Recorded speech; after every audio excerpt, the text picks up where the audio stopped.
shred of me, till to Biafra,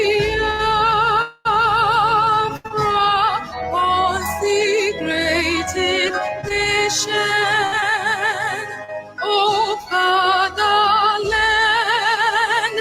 this be our solemn pledge. Defending thee shall be our dedication. Spilling our blood, we'll count our privilege. The will that which emboldens the free shall always be our flag of liberty.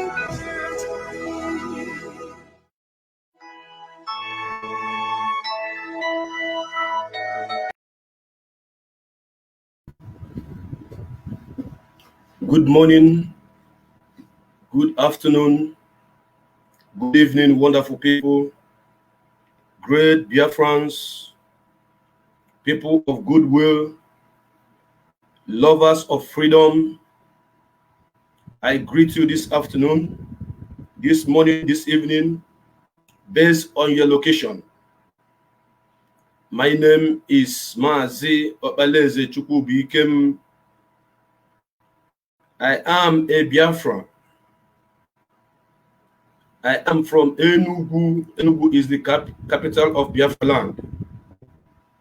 I am your servant.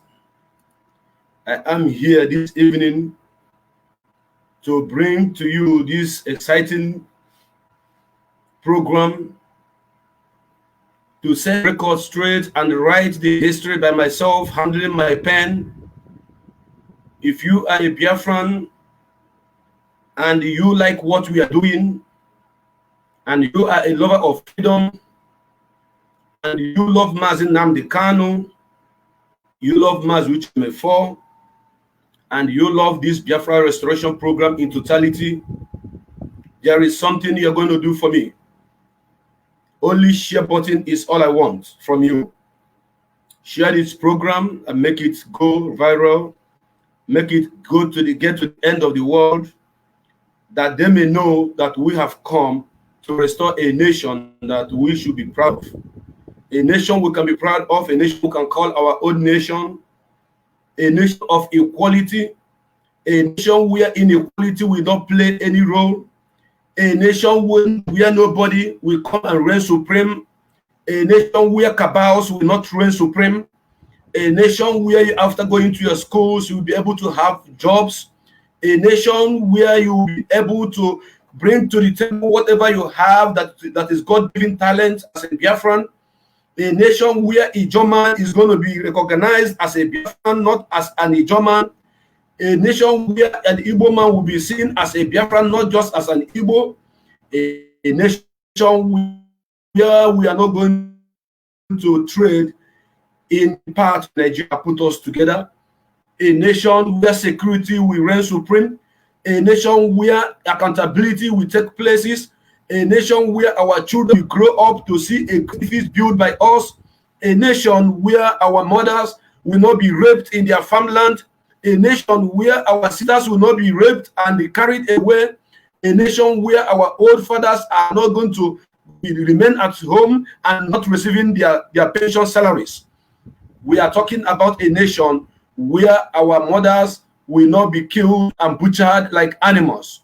A nation where our fathers will not be also treated like second-hand citizens. This is the nation we are talking about today.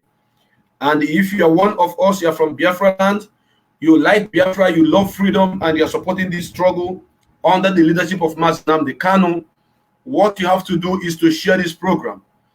I have bring peace to you this afternoon. I bring joy, happiness, contentment, and love to you, the gospel of freedom. That is what I brought to you. I'm broadcasting from my main page, Mazi Obaleze Chukwubikem, this afternoon, because I know I have few followers on that page, but I want to continue broadcasting from there because the enemy are tampering with my main page. Therefore, share this program, make it go viral so that people who doesn't know that I am live will be able to get this message and join this program. This program is going to be interactive. This program is going to be an interesting one. This program is going to needed your input, your call, whatever you have to bring to the table. This program is for you, is for me, is for all of us. Therefore, my brothers and my sisters, and the topic I'm going to treat this afternoon is two topics only, but those two topics are very powerful and is going to have a lot of branches. Therefore, relax, fasten your seatbelt as we're about to take on. I am your pilot this afternoon. Once again, Prince Darlington is my name. I want you to know that I have not come here to make you happy this afternoon. I have come here to disseminate information, to bring that information that is being hidden under the carpet to your doorsteps. I am here this afternoon to speak to you in a language that you will understand. It may be very hard on you, but you must understand it. It may be very, very difficult for you to believe. You may look at it as if this man, what is talking is not truth. But I have my facts and figures, verified evidence to back up everything that I'm going to tell today, because I am going to call them line by line. And the topic says the reason why Nnamdi Kanu was handed the mantle of leadership of this movement too in the year 2015 by our veterans, the living heroes. It happened in Enugu. Again, the next topic is why Biafrans are being massacred from 1945 till date.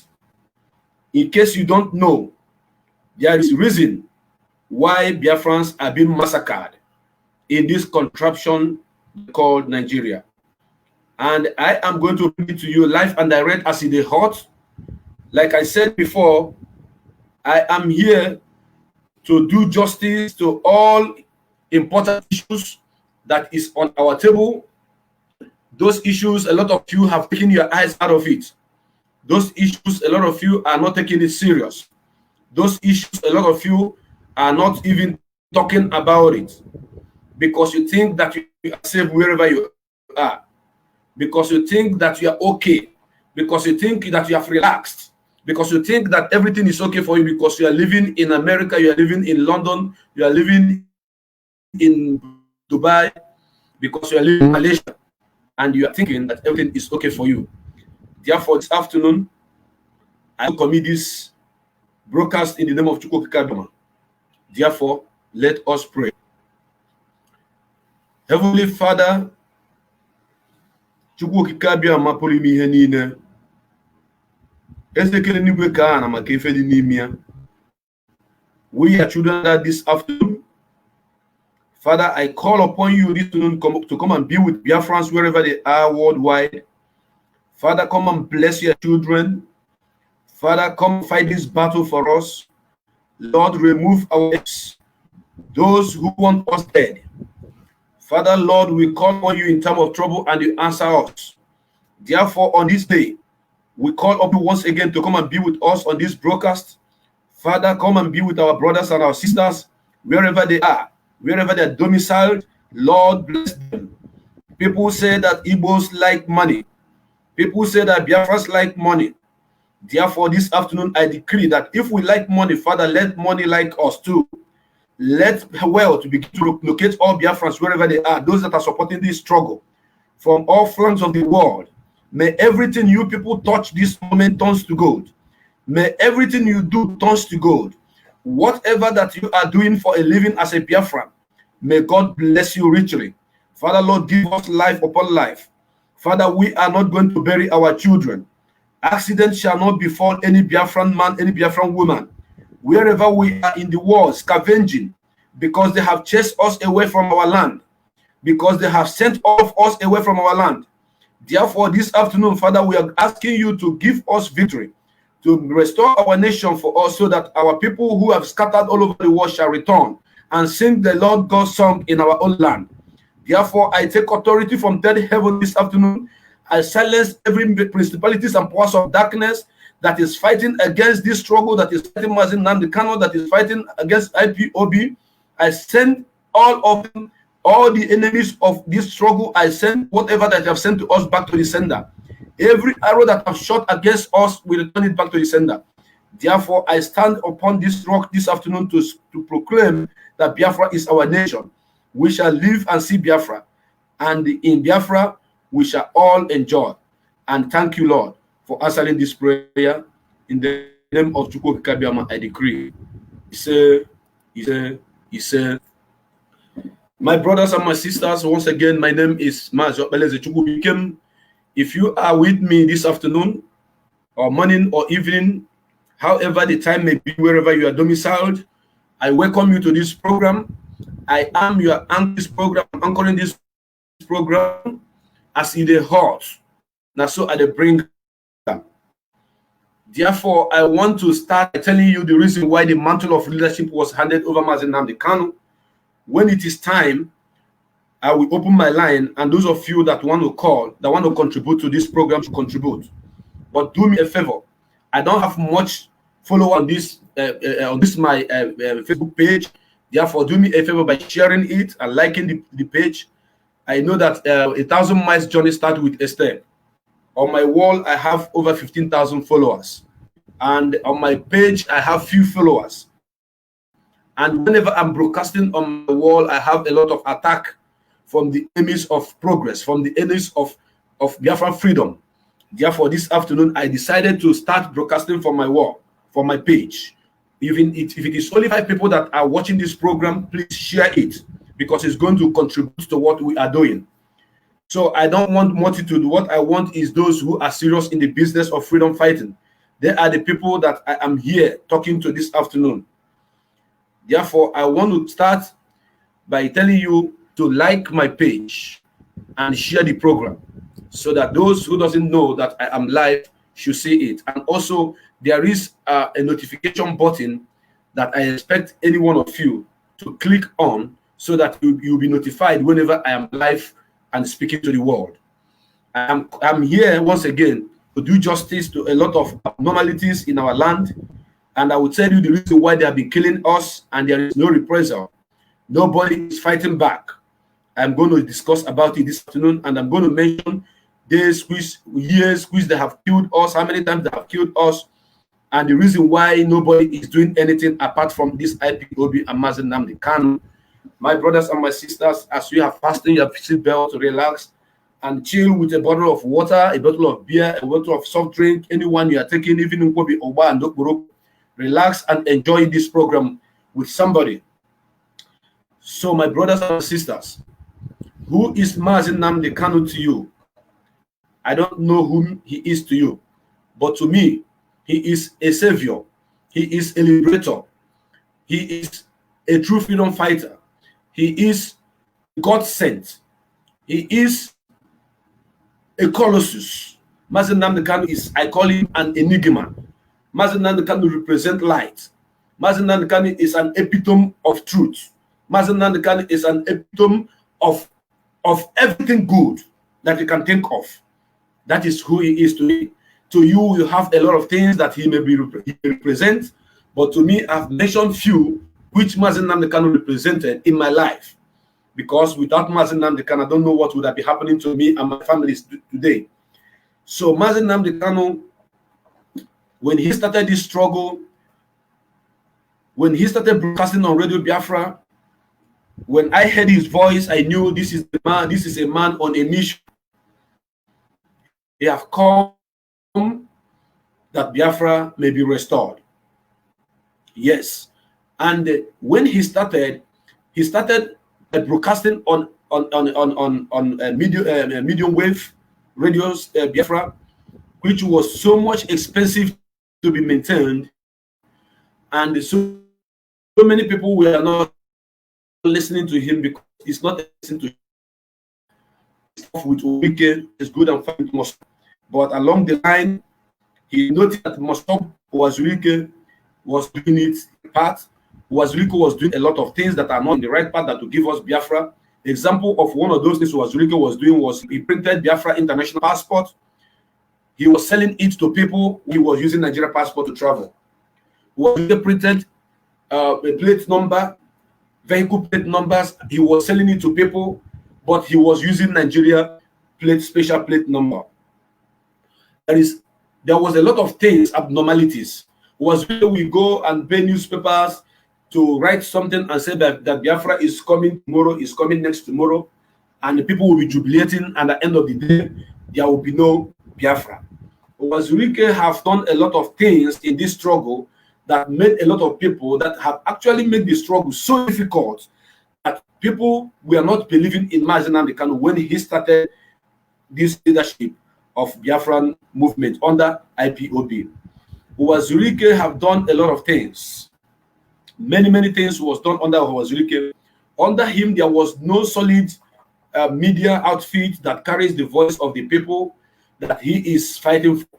Under him, there was no, should I say, tabloid, no newspaper that is carrying out what is happening. That is why when they kill people, most of people under Wazulike leadership, nobody knows about it. That is why when anything happened in Biafra land, nobody knows about it. Then Nnamdi Kanu was trying to correct Wazulike to tell him, sir, this is the way, this is the way, this is the way, this is the way. And Wazulike was seeing Nnamdi Kanu as a threat. But because academically Nnamdi Kanu is more sophisticated, intelligent, Nnamdi Kanu is more intelligent than Wazulike. In terms of smartness, Nnamdi Kanu has smarted. He is very smart, more than Wazulike. Nnamdi Kanu has this charisma that Wazulike doesn't have. For example, if Nnamdi Kanu mounts the podium to speak to people, God puts everything that he needs to tell the people right inside his mouth. As he opens his mouth, everything he's saying he wants to talk about is coming out smoothly without any interference or interruption. But Wazulike struggled to talk to people. Wazulike beg newspaper, pay them for them to carry whatever he wants to say. But Nnamdi Kanu uses his mouth to speak whatever he wants the world to know. And he convinced a lot of us. So this is how I get to know him. So when he wanted to correct Wazulike saw it as a threat. And Wazulike wanted to shut him down. And I want all of us to know that the reason why I'm trying to build this preamble is because when I start telling you the reason why the mantle of leadership was handed to him by our veterans, you will be amazed. You will believe me. You will agree with me that all this narrative that I'm setting up here is correct and 100% correct. Therefore, my brothers and my sisters, Nnamdi Kanu started from a very bad foundation. The foundation was that which Wazulike laid, but he corrected all the foundation and said the best that everybody is following today. Nnamdi Kanu did not fight with Wazulike physically. He only tried to correct Wazulike. Hey, sir, let us do it this way. Let us do it this way. Stop saying plate numbers to people but about Biafra, because Biafra have not come. He went ahead even telling people that he's going to print Biafra currencies, that people are going to be using Biafra currency to be buying things, to be doing this, in doing that Biafra will come. Nobody knew about Biafra internationally as at the time that Wazulike was pioneering the movement of the actualization sovereign state of Biafra, known as Mosob. It was not as far as IPO is today because of the foundation that he laid on the ground. Therefore, Nnamdi Kanu started from the scratch, building a solid foundation that is needed by mankind, a solid foundation that is needed. And what he did was he tried to first and educate us, to tell us who we are, to make us to understand the reason why we need our freedom. He woke all the sleeping giants in us. He made us to know that without Biafra, we will all be killed, because they have started killing us from 1945, which I am going to read out for you on this program today. I'm going to point out every year that Biafrans have been massacred in one Nigeria, which no other person was able to bring to the table. Mazi Nnamdi Kanu made it possible for us to see the reason why we must have our freedom. Because if we don't have our freedom, they want to kill all of us. They want to make sure that none of us exist anymore. But Chukwu Okike must say no, that is not going to happen. Chukwu Okike must say that Biafrans are going to live. Therefore, when he started by talking to us, educating us. Mazi Nnamdi Kanu started in a very low key. He went to the grassroots, because let me tell you something. If you're a doctor and a patient is brought to you, you want to cure that patient, you have to study the sickness that patient is fighting. First and foremost, when you study that, you diagnose that patient to know what the sickness is all about. Then you will be able to diagnose the patients and to know the cause of that sickness. Then you are going to the grassroots, to the taproot. The cause of that sickness is what you're going to tackle. Once you tackle the cause of that sickness, you have cut the root of that sickness, and that sickness will be cured. And that person will be healed. That is the analysis I want to give to you based on what is happening, how Mazi Nnamdi Kanu started. He went down to the taproot, he went down to the problem that we are having. And that problem is not having a common idea of what is happening to us, a common idea of who we are, a common idea of what our parents passed through, a common idea of how we are not wanted. It is an ideology. He implanted that ideology into the heart and mind of every Biafran. He put it into us. Yes, by speaking to us. He did not force us to listen to him. He did not beat anybody. He did not arrest anybody. He only spoke through Radio Biafra, and you listened. And while listening, there is another evil plan of the enemy that was sewed against us in the land, which was the plan of division and hatred. Yes, they wanted to divide us. Our enemies wanted to divide us. That is why they divided us into small enclave. They created what they call states. And inside that state they now created what they call minority commission among us at the same time. At the same time, they also created what they call indigenous policy. All these things were created just to divide you and I. All these things were created just to make sure that we are not, marching on as people. All these things happened because they wanted to bring us down. And now let me break it down for you to understand before I tell you why the mantle of leadership was handed to this young, great man. The enclave they call state in this contraption which they created and called state was originally planned, was meant to divide us into pieces, to make us smaller. That is why you hear when they want to talk about the North, they say the northern elders have spoken. And don't forget, it is 19 states that is made up of the northern elders. Then when they want to talk about us, they say Southeast. Don't forget that it is 5 states that they created as the Southeast. Then when they want to talk about our brothers from the riverine areas, they say the South. And and don't forget that it is 6 states that is made up of this South. Now, the Yoruba people is also in their own side is also 6 states that they call Southwest. Do you see how they divided us? But when they want to talk about themselves, they also have North Central, they have Northeast, they have North Central, Northeast, they have what is the other one again? Is it North whatever? But they don't have North. But in our own side, we have South. Now, they did all these things just to make sure that they cut us into pieces, because they knew that together we are stronger, but divided we are weak, and we are divided. So they succeeded in doing that. Then they brought what they call minority commission. And that minority commission, when you bring all the states in the North together, it amounts to 19 states. Then when you bring states in the eastern region. It comes to about 10 to 11, 10 to 11 states. With I added a this time because the south. You see how they are ruling over us. Even if you add the west, which is the Yorubas, the south, the south, and the north together. West, six states. South is 6 states. That is how many? That is 12 plus 5 plus southeast. That is 17 states. But all the north is 19 states. So anyhow you want to do it, they cut you people and they make us to be very, very small, so that they will say this person is from my minority side, this person is from majority side. And don't forget that the census of Nigeria that was conducted in 1953 was a fraud.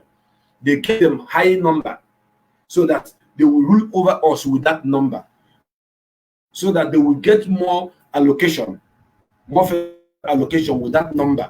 All these things happen because to cut us into pieces and make us be very so that they can rule over us, and they are using our money, our oil, and our minerals to run the end of the whole country they call one Nigeria. That is it. Now, on to what they call indigenous policy. Indigenous policy is another evil plan which they have put in place, in other words, to stifle the people who are more intelligent. In other words, to stifle the people who are more educated. In other words, to bring down the people who have merited to have the best position in the country. And how are they doing that? In their indigenous policy, you are a Biafran, you are from Enugu State, and you studied, from example, you are a chemical engineering student, you are an engineer. Then you went to university with highest mark, what and the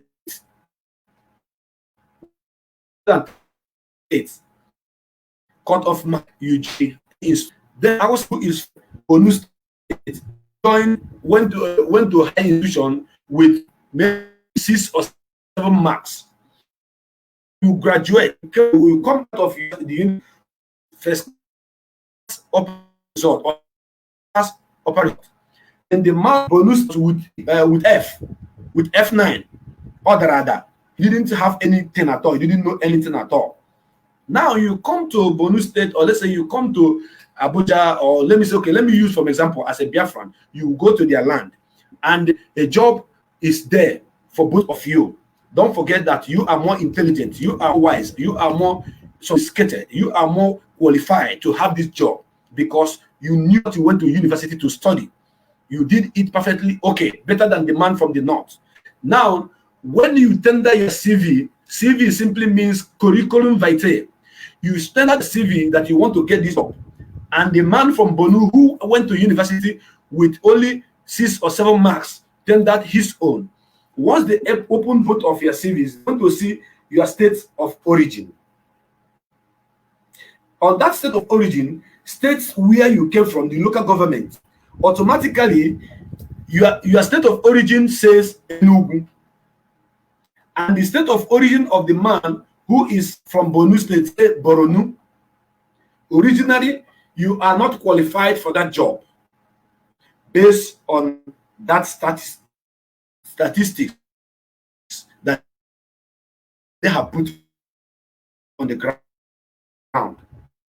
The statistics you job at not, but certificate says that you are the best student.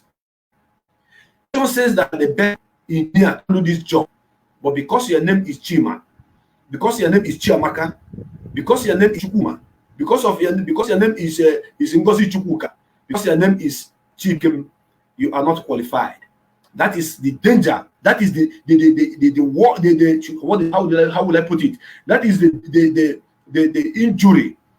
That is the injury that this particular state of origin is given to us.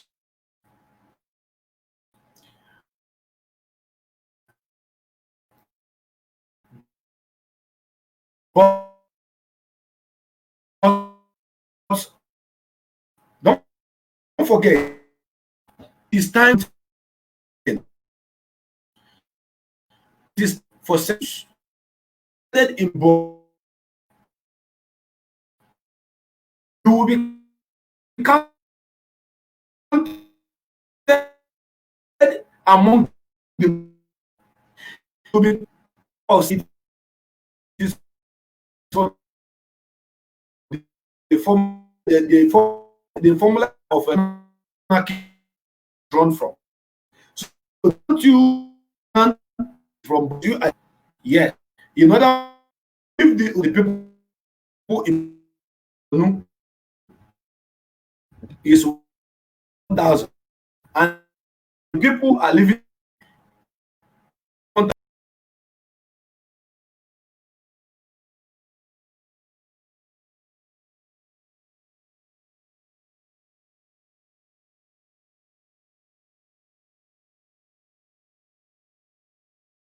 in a, you are just doing your own. I for this if you come back,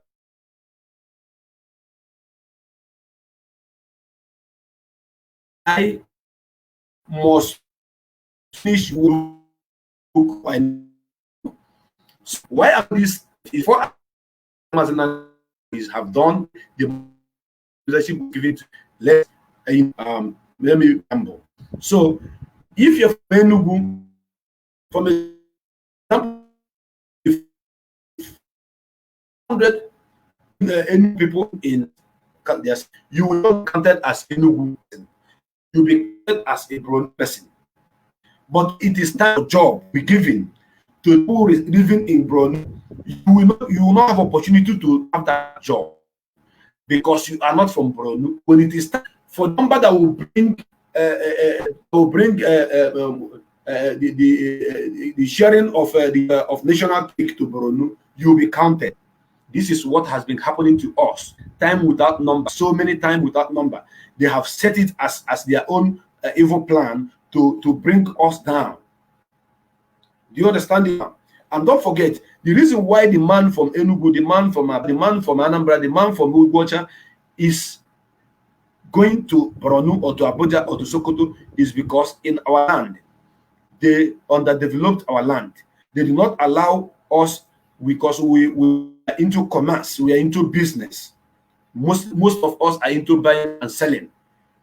Are you getting what I'm saying? So we travel out there, make sure that we fight for a living because our land, nothing is happening here. If they did not access a job that is due to you because of your qualification, because you are not from Borno, and somebody from Borno who is not qualified is being given that job, it is because of that indigenous policy. And don't forget that during census counting, look at the way they count their census. Before the census, they will use their Hausa radio, their radio Nigeria Hausa service to communicate and tell all the Hausas, all the Fulanese to return back to their state of origin.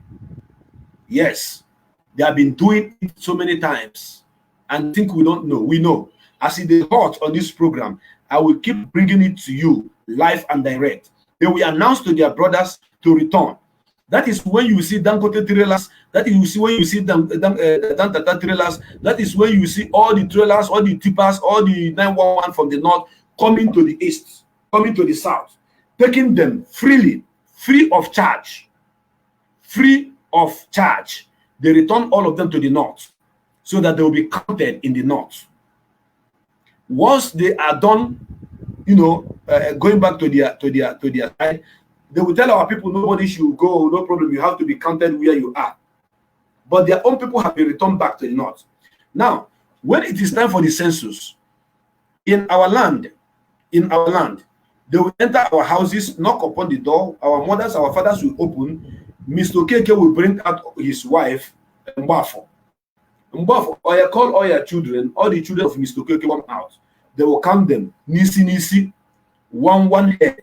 This is how they will count all of us. Then those people who are counting it will register. the census board will register. In this family, there are 30, and they saw the 30 people. What I'm saying now, how it's happening in the north, the way it's happening in the north is not the way it's happening in the south, especially in the southeast. This is how they have to count all our brothers and our sisters, our parents. They can't finish, they keep the figure. They know, we know the figure they are reporting is not as always accurate, but they keep it. Now, when they go to the north, they go and meet Alhaji Umaru Gambo. Alhaji Umaru Gambo, Sanu, or Seha Sanu, we are from say we are the members of Nigeria Census board. We have come to count their family. Alhaji was okay. Welcome. You know, you cannot see my wife. I married 4 wives. Aisha, Fasatu. You mentioned the names of the wives. The people who are counting this census will be writing them one after the other. Then after that, you will tell them, Aisha have 15 children. Asatu have 10 children. Ramotu have 10 children. You count every. The people who are counting this thing, who these census members, these people who are counting these numbers didn't see the people they are counting. Is based on what Alhaji Umaru Gambo told them that they are counting. They will count everything. They will write everything the way Alhaji Umaru Gambo have told them. This is what is happening in the north. Then they will do it all over the north. You can imagine when they keep lying, telling you that one person have 30 children, one person have 40 children, he married 4 wives, my brother, my sisters. After that, they will not carry it and even inflate the number of those people and be sent to the census board to be posted as this is the number of the people from the north. This have been happening times without number, and because of this, our people are already counted among them. Our people living in the side are already counted among them.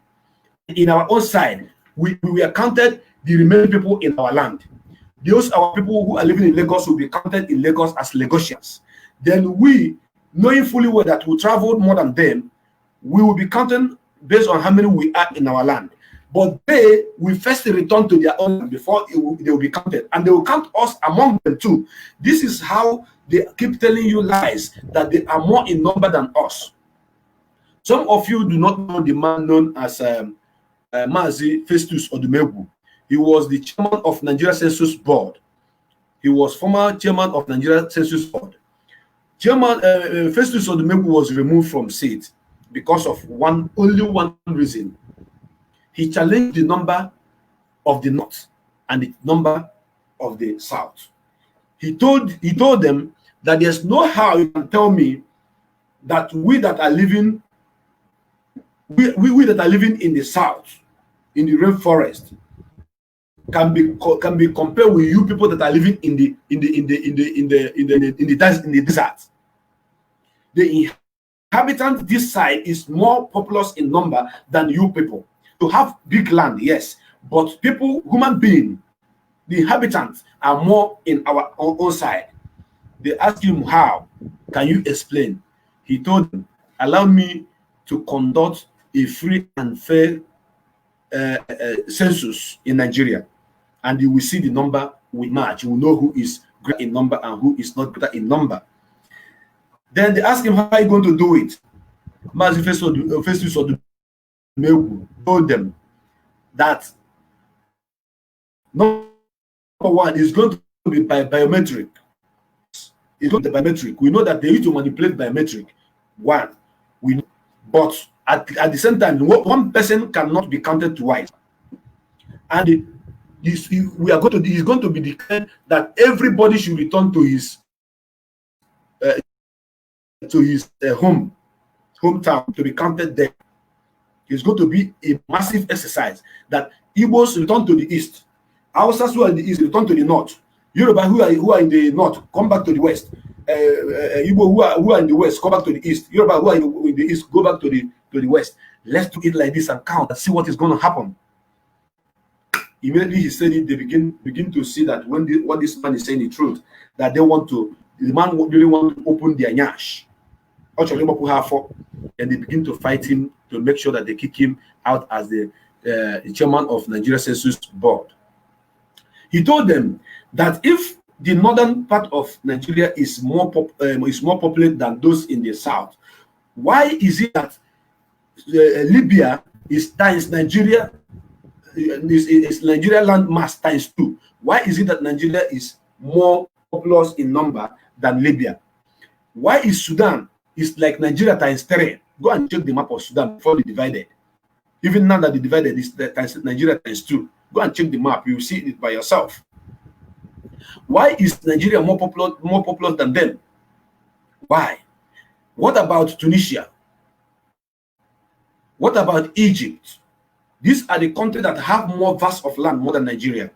But Nigeria have more inhabitants than them. And those inhabitants are from the south. And when you talk about the south, I'm talking about this old eastern region. The Yorubas from the southwest. I'm talking about old eastern region, which is the north, south, and southeast. So all these things will happen. There were abnormalities that were happening in our land that nobody is talking about.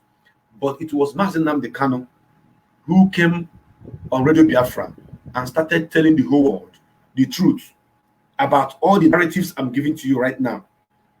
He started telling us how it is happening. He started telling us how they are manipulating us. He started telling us how they have done us, how they have taken over our land and divided us into pieces, and even keep telling our people that a man from Ikwere is not Igbo.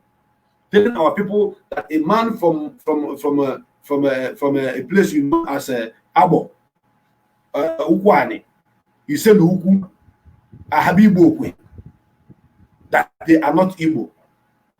This is what is happening to us.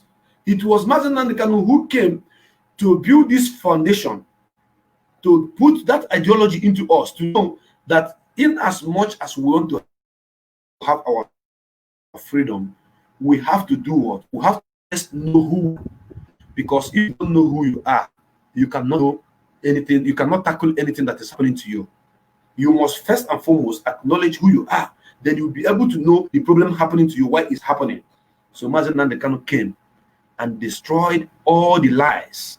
He destroyed all the lies, all the fake number of census that be counting against us, and every evil they are doing against us, and how they have divided us among our brothers, how they have created what they call South-South, or how they have created what they call Southeast, how they have created what they call Niger Delta.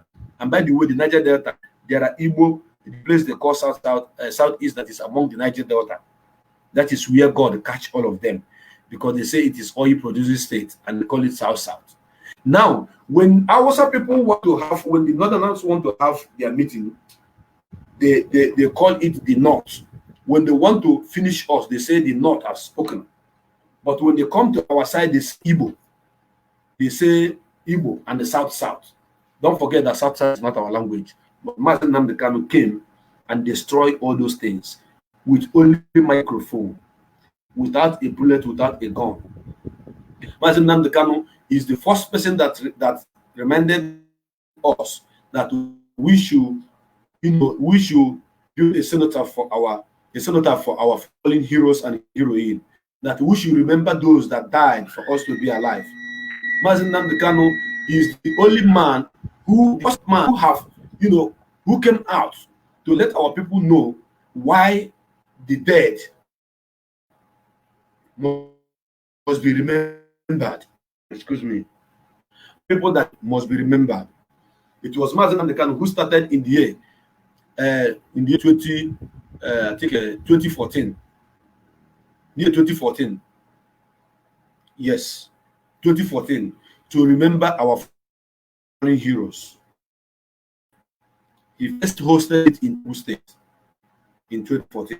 He hosted it in Aba. Sorry, in was it Igbocha? Sorry, Aba, not Igbocha. In Aba, at St. Michael Catholic Church. That is where he hosted it in 2015. 2016 was in Anambra State. This is how it was happening. This is how it was happening.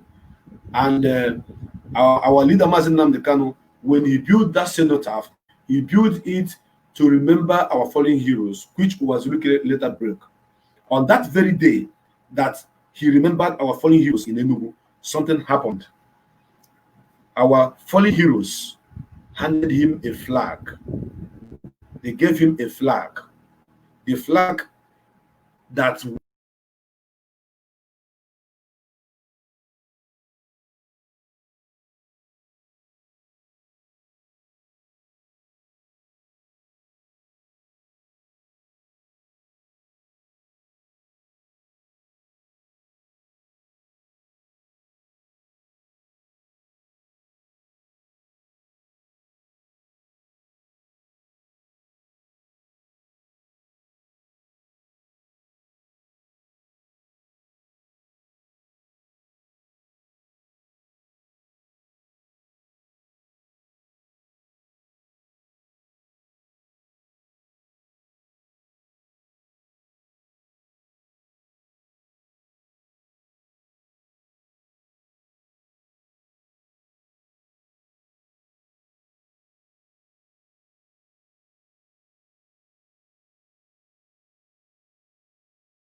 and upon this mantle of leadership which we have given to you, you shall fight on, and Biafra shall be restored.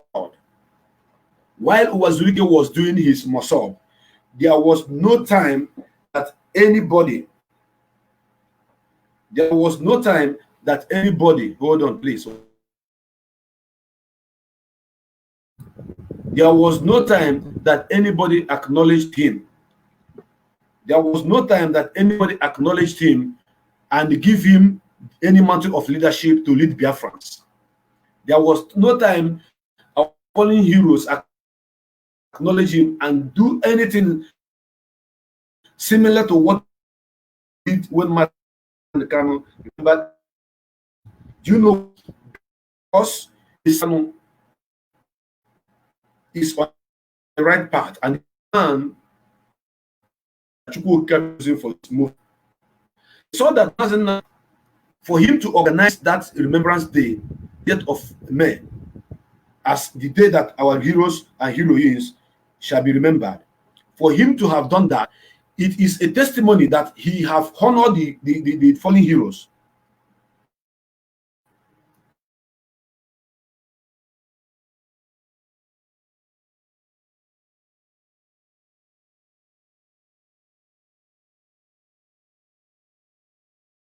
So he have honored the sorry for the 1 minute silence.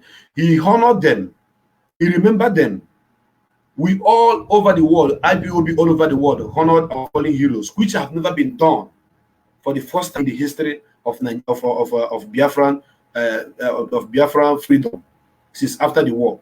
Nobody remembered them, and that is why they keep killing us in large number. But on that very day, this flag was handed over to Nnamdi Kanu because he remembered the dead, and he took an oath in Israel that I am going to fight not because of the living, but because of those that they killed. I played his voice here a few minutes ago. He made mention of the 3.5 million people that they killed, that they are not here to forgive Haruna. They are not here to forgive Awu and his family. And it's because of them that we are going to fight for Biafra to be restored. And he built a cenotaph for them. And the living heroes, our veterans, handed over that flag, that old flag, to him. And from that very day, they blessed him. They told him, go and fight and get Biafra restored. And since that very day, Mazi Nnamdi Kanu will be fighting. If Mazi Nnamdi Kanu was not the chosen one, if the blessing of our elders was not with him, if the blessing of God and protection of God was not with him, he would have died. Now, let me talk to you guys today and tell you what is happening on the ground that most of you doesn't know. If you know the number of Malabu, of Dibia, of Balawo, that the Northerners, I mean the Fulani hegemony, have consulted, paying billions and millions to bring Mazi Nnamdi Kanu down spiritually, you will not believe it. I'm a spiritual man. As you're looking at me now, I'm a spiritual man. Sometimes I see things in the spiritual realm. Sometimes I see things in the spiritual realm, and I have seen where almost 1,000 DBS they gathered, they circled, they brought the picture of Mazi Nnamdi and put it in their middle, in their midst, and they were doing incantation on it. I have told my friends about this. I have not told Mazi Nnamdi because I know you will not even take it serious because it's spiritually down. So they were doing incantation on that particular picture. It was a very big picture, very large one. They were doing incantation on it, calling on his name, telling him to die, telling him to die, telling him that they were speaking in Hausa in so many languages. This was happening, and I believe as God opened my, and this happened while I was in the palace of the late king of Afaruku kingdom, which happened to be our leader's father. I saw it happening. They were sending attacks spiritually every now and then to bring him down. If Mazi Kanu is an ordinary person, he would have died long time. If he refused to succumb, they would have killed him. But while they were doing those things, I just stand there looking and say, what are these people doing? Do you think that the person you are doing all this charm for, that you can get him? You cannot get him. They keep, speaking different languages, pointing at that picture. Some people are throwing arrow on that picture, trying to kill the person on that picture. I say, oh, look at you people. Then I turn back. I saw our leader. As I turned back, I saw him. He said, President, what are you doing here? I said, okay, come and see these people. They bring their picture out. They are invoking. They want to kill you. Then he look at me and laugh. He said, don't mind, I'm that deep. What do you have in the womb? Then I woke up. This thing happened inside Afaruku while I was in the palace. It was a dream. It was they revealed it to me confidentially. I saw it. And do you people know the funniest thing? The funniest thing is that after 3 days that I had this dream, a certain woman came with juju. All the volunteers that used to stay in our leader's house will testify to this. A certain woman came that wanted to see our leader with the juju inside a polythene bag. She hid it. It was a broom. As his age is a gidife, when you use the broom for a very long time, it will getting shorter. The shortest one, this woman typed something, did a lot of nonsense with it. He brought it. And the woman said he want to see our leader. That she have come to see our leader. They don't want her to see our leader. Then they involved me, they called me. And how the woman get into the palace without the security seeing that thing, I don't know. And I asked them, did you search this woman? They said they searched her. They didn't see those things. But when I came, I opened that, I told the madam, you want to see her? They say yes. I look at her, the woman looks evil to me. It's okay. You are going to see her, you are going to see him. But let me see what you carry, what is here. But you say, no, that is her Ikenga. She called that juju Ikenga. Why I'm telling you all this is because if I don't say it, some of you will not know what has happened on the ground and what is happening spiritually. Only God knew who have contracted that woman to come and destroy our leader, our indefatigable leader, our fearless leader. Then I forced the woman to open that bag. I told the security to open that bag. They opened that bag. Behold, it was juju ogwagwarago. Isiaziza ekechichara ekechi with aqua red, with a bigwe, amatobaranimia.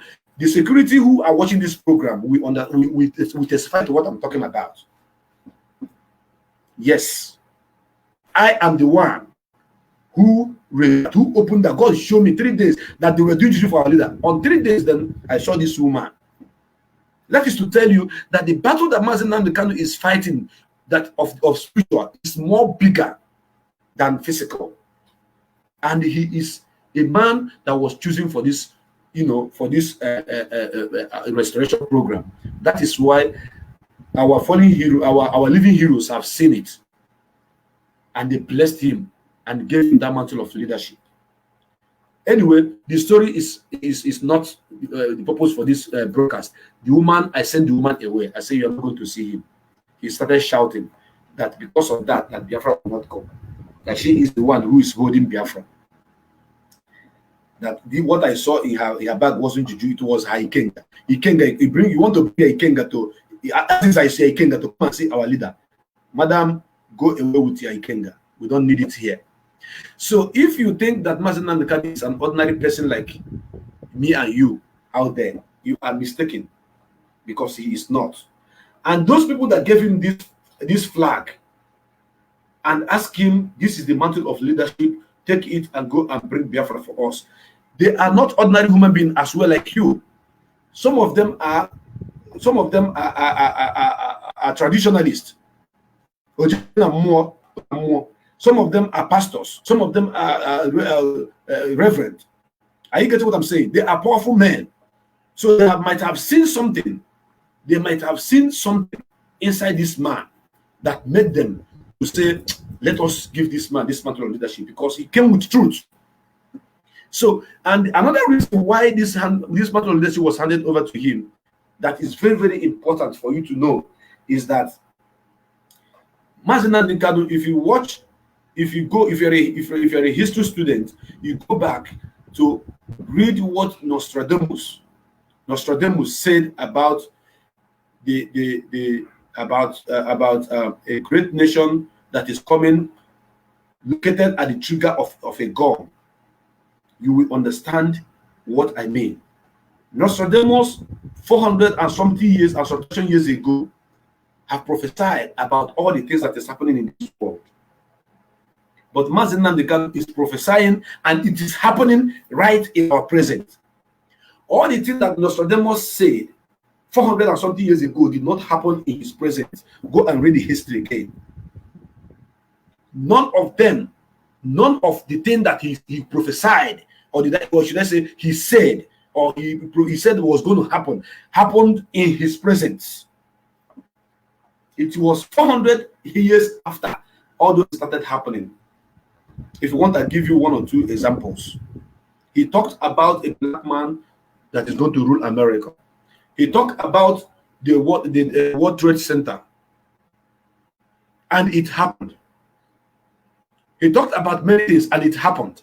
Then he talked about a prince that is going to come to liberate his people from a very small, he said he's going to come from a very small community. That prince is untouchable. But that community is located at the trigger of the gun. When you go back to the map of Africa, you will see that the Biafra is located at the trigger of the gun. It's like a small pistol. When you look at it, you see, go and look at the dot where Biafra is located, trigger of the gun. And Nostradamus said that when that small prince will come out to liberate his people, that another big prince will come to intimidate him, because they will be held captive, but he is coming to liberate these people. And when he comes, another big prince will come to intimidate him. At the end of the day, that the big prince and his own kingdom will bow, and this small community that a prince came out from will be liberated, and that is going to be the light that will shine in the whole in that part of the world, which is Africa. And mind you, that Buhari was a prince. For your information, Buhari is from a royal family. Nnamdi Kanu is a prince. Nnamdi Kanu is from a royal family. Buhari is that big prince that Nostradamus saw that will come to intimidate the small prince. A prince, not a small prince. What I mean by small prince, from a smaller community, because he's a big prince anyways. So, and Nnamdi Kanu, his father is a king, was a king. So Nnamdi Kanu is equally a king as I'm talking to you right now.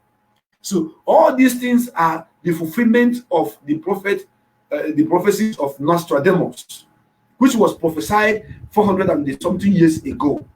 And it is playing out right now. But some of you that have eyes cannot see, because you don't have the ability to reason. You cannot study. You cannot look for a history book and know what has happened in the past and what is happening now.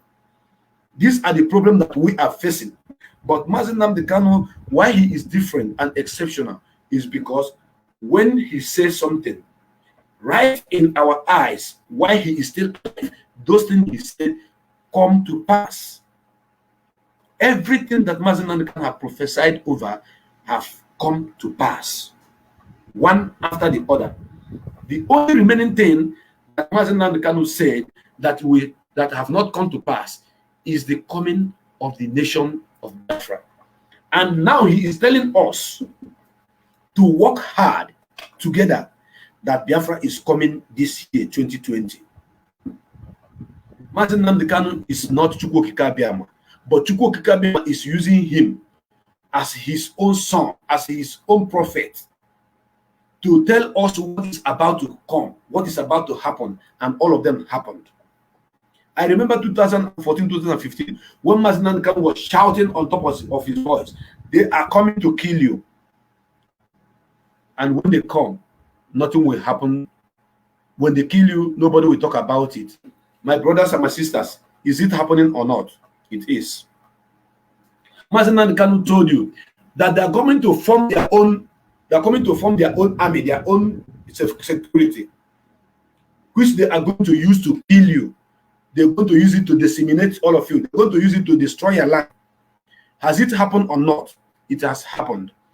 The Mieti Allah, the Fulani herdsmen, are now having their own security, all the whole nation wide. That happened last week, for your information. Did Mazi Nnamdi Kanu told you about that or not? He did. And today, is it happening or not? It is happening. Mazi Nnamdi Kanu went to America and told to Biafra in America to run around and help support the struggle and get us guns and bullets so that we will defend our land. Because these people are coming to rape our sisters, they're coming to kill our mothers. Is it happening or not? It is happening. They are butchering our sisters, raping our mothers in our farmland. People are no longer going to farmland today. Mazi Nnamdi Kanu told us that our so-called governors, ministers, or so-called representatives will be there because they are doing the bid of the northerners. The northerners will come and kill us and will not talk. They will not say anything. Is it happening or not? It's happening. Operation Python. Why Operation Python dance in the southeast? Why Operation Crocodile Smile in the place they call South? We have two operations, two different acronym name they use for the operation, or that which they use to kill us. They call one Operation Crocodile Smile. Then the other one is Operation Python Dance 1, Operation Python Dance 2, and Operation Python Dance 3. Now, they go to the north. What they are doing in the north is called Operation Lafia Dole. Operation Lafia Dole means Operation Peace Must Reign. Peace must be restored in the north. But in our own side, in our own land, in Biafra land, it is Operation Python Will Dance. The python is dancing in the riverine area, swallowing our people. On the hinterland of Biafra land, the crocodile is smiling. And when you come close to this crocodile, it will swallow you. It will kill you. Operation Crocodile took away so many lives in Biafra land. And our governors, our ministers, our House of Representatives, our senators, all of them were there watching. Did Mazi Nnamdi Kanu told you it will happen or not? He did. He said it is going to happen. And it happened. Very clear. Did Mazi Nnamdi Kanu told you that the man in Asho Rock, whom you call Buhari, will die in the office because you want to fight with him? Did Buhari die or not? He did. They were hiding it for you. Buhari is dead and buried in Saudi Arabia. That is the truth. That is the clear truth. That is why the man you have in Asho Rock today cannot address Nigeria, but he went to Mali and he was addressing the Malians. And go and look the picture of the man. Go and look everything about the man. You will know that that man is not Buhari. Hello? The Mazi Nnamdi Kanu told you that it happened or not? He did. The Mazi Nnamdi Kanu told you that what do you call him? The one that died the last 2 weeks. Sule, whatever they call him, he's going to die. He's going to go down. Did he said it or not? He said it, and the man went down. I am going to show you some of all these things I'm talking about, so that it will not be as if we are only talking. We are not only talking. We are talking with evidences. We are talking with facts and figures. We are talking with verifiable evidence when you are looking at it, you see it happening right in your presence. And these are the reason why our living heroes did what? Gave him the mantle of leadership. They wanted him to lead us into our nation, Biafra land, because they trust him, because they knew that he can do it. They knew that Nnamdi Kanu can do it. They knew that Nnamdi Kanu was the chosen one. That is what all of you need to know. So if you are underestimating that man, you are doing it at your own peril. It is at your own expense that you are doing that. Because this is a man that have come, that God have chosen for a purpose. And that purpose alone is to restore our own nation, Biafra. That is how it is. You may take it, you may not take it, you may believe it, you may not believe it, but that is what is happening. Now, for those of you who have not heard that his broadcast, I am going to show you, because as it is hot, now so at the bringer. Once again, I am still your brother, Mazi Opeleze Chukwubikem. So watch it. You are going to watch it right now, as him, Mazi Nnamdi Kanu himself, said that is going to happen. And indeed, it happened. Indeed, it happened. Listen to it. Just listen.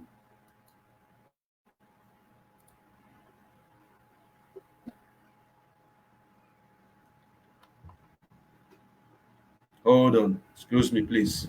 1 minute, please. 1 minute, please. Yes. Gone. Next thing to go will be you know, the real cabal. Those that held the presidency of Biafra, they're all going down. Maybe somebody translate this in Hausa to understand who we are. Listen to it again. You are not going to stop us. Nobody can. We are unbreakable. We are unbreakable. What? Is gone. The next person to go down will be Mr. You know, the real cabal. Those that held the presidency of Biafra, they're all going down. Maybe somebody should translate this in Hausa to understand who we are. You are not going to stop us. Nobody can. We are unbreakable. We are unbreakable. What are they going to do to us? Must be gone. The next person to go down will be Issa Funtua. You know, the real cabal. Those that held the presidency of Biafra, they are all going down. Somebody should translate this in Hausa to understand who we are. You are not going to stop us. Nobody can. We are unbreakable. We are unbribable. What? Yes. Yes. Once again, I am back to you. Did you hear it? My book is down. The next person that is going down is Issa Funtua. Hey, oh my God. Nnamdi Kanu bụ mkpụrụ anya Jehova, imetụ ya anyị na chọọchị okwu. Ọ bụkwa mkpụrụ anya okike, irobe yiro, irobe chiro. Hai. Buhari na ndị otu ya, ndị ahụ ji n'ọbara kwa aka, ndị chọrọ igbu Nnamdi Kanu. Asị m Holy Ghost fire, ụdị nke ndị church ka nyere ya unu. A man who spoke this kind of word authoritatively. A man who hit on this kind of word without mentioning it, without trying to say it may. He spoke this word authoritatively with every ounce of authority in him and confirmation that Issa Funtua is going to die. 4 days. Brothers, 4 days if Issa Funtua died. And you think this man is not worthy to lead us? And you think this man is not the right man for us? And you think this man is not, that the leadership that was confided in him, he doesn't want it?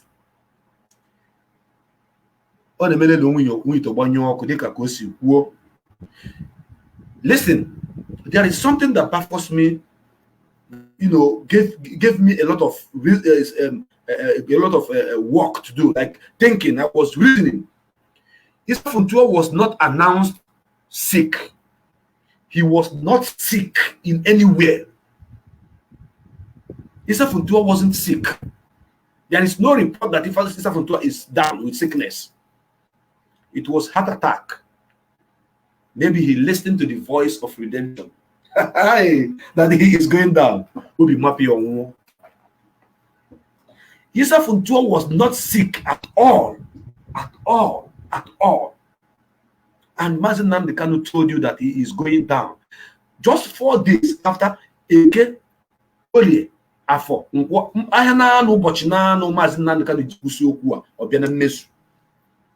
This is the kind of person that all these idiots are insulting, talking nonsense against. Nnamdi Kanu buogono. If he curse you because of that leadership that was even handed over to him, it's not everybody that can handle that post. The shoe is too big. Last 2 weeks, I was asking a question, and some people doesn't know the area I was coming from. I asked who can wear Nnamdi Kanu's shoe. A lot of people were jumping from bush. Some are coming from different angles. Say, people who can handle it are there. Blah, blah, blah. Nobody can wear his shoe. His position as IPOB leader, yes, he can be replaced. That is what some people miss. That is the point some people missed. That as leader of IPOB, another person can do it. But nobody can occupy that parcel that was deposited into him. Nobody can carry that fire that was deposited into him. It was meant for him and for him alone. It was meant for him and for him alone. And that is why he is doing it. Nnamdi Kanu spoke the word that Issa Funtua is the next person that will go down. And if Issa Funtua died, Nnamdi Kanu told you that Buhari is going to die in office. And Buhari died. Nnamdi Kanu told you that the Fulani herdsmen are coming to your land, to occupy your land, to kill people, and nothing will happen. And it is happening today. They are killing people in our land. He told you that their governor will not even talk about it, and their governors are not talking about it. He told you that their ministers are not going to talk about it. Their ministers are not talking about it. Nnamdi, anywhere he appears, you will see rainbow will appear in a broad daylight. If you want, I begin to upload pictures for you to see why this mantle of leadership was bestowed on this man. He wants it. I'm not talking for talking sense, but for talking sake. I'm talking because it is truth. Because we are anchoring every of our program based on truth, fact, and figures. If Nnamdi Kanu appears, you will see rainbow will come. And those of you who study the nature, who know the law of the nature, you should know that whenever the rainbow appears, something has happened. You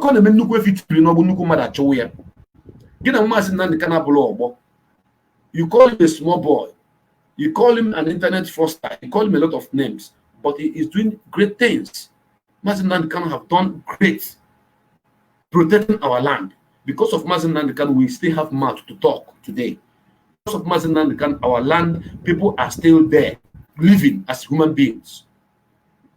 Whatever Nnamdi Kanu open his mouth, as long as it has come out of his mouth, will come to pass. He is a man on a mission. And that takes me to that song that Anambra women sang for him. That sweet song. The first day they sang that song, I saw him smiling. Because when he listened to it, I know the kind of man he is. He smiled. He will not talk. He will just only smile. Nnamdi Kanu bomarecha nwa Chineke nyere Biafra ka iwere ya dozi obodo anyị ka mụ na gị kpọrọ iwe ndụ. Nnamdi Kanu bomarecha nwa Chineke nyere Biafra ka iwere dozi obodo ka mụ na gị kpọrọ iwe ndụ. Okwono ya tam tam, ije ụkwụ ya tam tam, omume ya wụ tam tam. brain ya computer ọ na-eme a na-agụrụ maazị Nnamdi Kanu egwu a ụfọdụ iwu na-ewu ụfọdụ iwu na-ewu ụfọdụ a na-epe ọ na-asụ họskọs nwamkpi ndị otu iru anya ndị daughters of Jezebel if ha iwe yeah they will see them, they will be crying, they will be like let somebody kill them, let they just die, let the land open and swallow them. Nnamdi Kanu bọmarịcha nwa Chineke nyere Biafra ka were ya dozie obodo ka mụ na gị kporiwe ndụ ka mụ na gị kporiwe ndụ ọ bụrụkwa ya ka ya nwa kporiwe ndụ ka mụ na gị abụọ kporiwe ndụ nọ ife Chineke ji were ya wee nye anyị. Then there is another song that our people sang for this man because all the things that this man have said that have come to pass. O juru ha anya. O juru ha anya. That day they came to visit him and they came up with that song. And I will never forget that song. That song is so sweet. So sweet. And when I look at that song and the person that put that song together, that person must be a genius. Do you know why? That song said a lot. He said more than 1,000,001 things together. I know you're waiting for the song.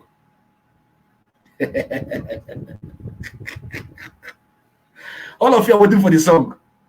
If you want me to sing the song, indicate on the comment box. Indicate on the comment box. If you don't indicate, I will not sing it. You take only this one. Then I continue telling you what I'm telling you here. Because Nnamdi Kanu is a special one. He's a special one. I love him with everything in me. Because nobody like him. Nobody have done what Mazi Nnamdi Kanu. Nobody can do what Mazi Nnamdi Kanu have done. So when I said that nobody can wear his shoe, some of you is interpreted it. Say, yeah, but Mazi Uchemefo is there. Uchemefo can wear his shoe.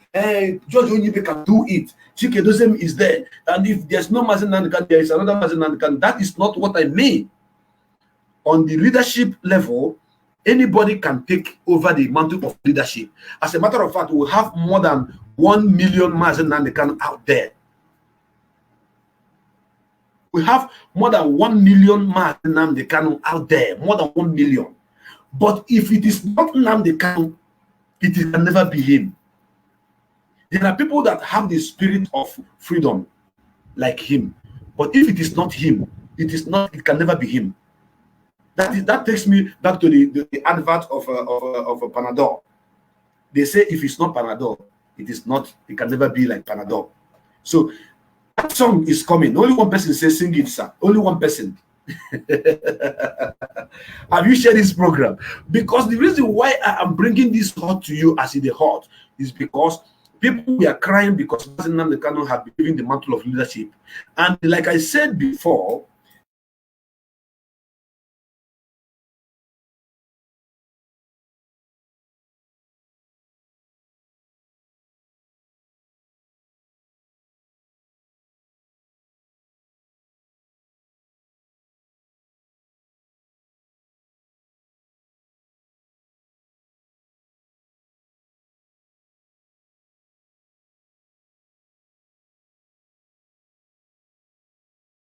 it is a planned deal. It's happening as if it's a planned deal. Yes. The year Biafra was declared was the year Mazi Nnamdi Kanu was born. Now, the capital of Biafra was in Enugu, but the last capital of Biafra was in Umuahia, and it was right in Mazi Nnamdi Kanu's compound. Do you see how it was happening? Is it a coincidence?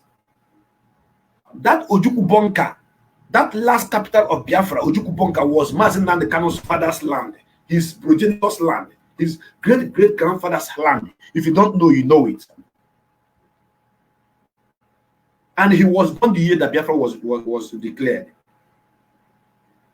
You are waiting for the song. Only 3 persons alone. If I'm having 29 viewers as at now, and only 3 people want me to sing this song, I will sing it, but not now. When I see the demand is going higher, the song will come, and you will like it. You can like it, because this woman the person that constructed that song was okay. I love that person, and I'm giving back kudos to the person. I'm going to sing it. I'm going to sing it. Until tell me that you want it. Only 3 persons sing it, sir. I will not sing it for you, only 3 of you. How can I sing the song for only 3 of you? Now, if it is a coincidence that a man was born the year that a nation was created, then the last capital of that nation was brought to his father's house, to his ancestral land. And after so many years, he grew up into a man. The people that put us together with our enemies, being the British, he still finds solace to go there and study. Because before you can liberate yourself from your enemy, you must know what your enemies know. Your slave masters. That is why Olaudi Ukwano was able to free every other slaves all over the world, because he was the first abolitionist. I have not forgotten this song. Until I see a lot of requests, I will sing it. If I don't see it, I will keep it to myself. Then the program continues, because that song is a song that when we sing it, those people who are down there, who are in America, who are in Europe, who are in Asia, who are envying Mazen, they will be boiling. Their lifespan will be shortening. If you don't know what your slave masters knows, you cannot do anything, because Nnamdi Kanu was able to know what our slave masters knew. He went to study in the same people, in the same land of the people that enslaved us. First and foremost, the day that our nation was declared was the year he was born. Secondly, the last capital of the nation of Biafra was in his father's house. I'm not saying in I'm talking about his father's land. And then that was the last capital of Biafra, for your information. You don't know? Now, you see the coincidence that he grew up and still go back to the land of these people who put us in this same problem, who amalgamated us to study, because that is what Olaudi Ukwano did. Olaudi Ukwano, known as Gustavo Vassa, you can Google him, was a Biafran slave, a Biafran boy whom was sold during slavery. They took him to United Kingdom at the age of 9. He grew up at the age of 24, 25, and told his slave master. He became educated. He became wealthy. Yes, he became very, very wealthy, and told his slave master. Now he have acquired Western education. He have already knew what his slave master knew already. He have known what his slave masters knew already, and told his slave master, I do not want to die as a slave, sir. Can you kindly tell me how much you bought me, so that I will pay you back the money, the price which you bought me? Then the slave master said, okay, if that is the case, do you have the money? He says, how much? He said, 40 pounds. We know they read now, because when they want to hide a very important information for us, they put it in writing. Then the slave master now told him, no, you don't have the money. He said, I have the money. He said, how much? He said, 14 pounds. There was a master and slave agreement. He came and give back that amount of money, 40 pounds. A Biafran. He was born at the age of 9, and he studied in their land. He knew what they knew. He became intelligent, became wise. And don't forget that he was the first black civil servant in United Kingdom. And all these things happened for a purpose. He ended up fighting for the freedom of all slaves all over the world. The first abolitionist on this planet Earth was a Biafran, Gustavo Vassa. The name the slave master gave him. But Olaudi Ukwano is the name of the man. From Iseke, he's from Iseke in his local government area. Then he freed, he studied and he got his freedom, then he freed every other person. That is why I tell people that we are libertarians. We live and let others live. So back to Nnamdi Kanu. He went to the United Kingdom.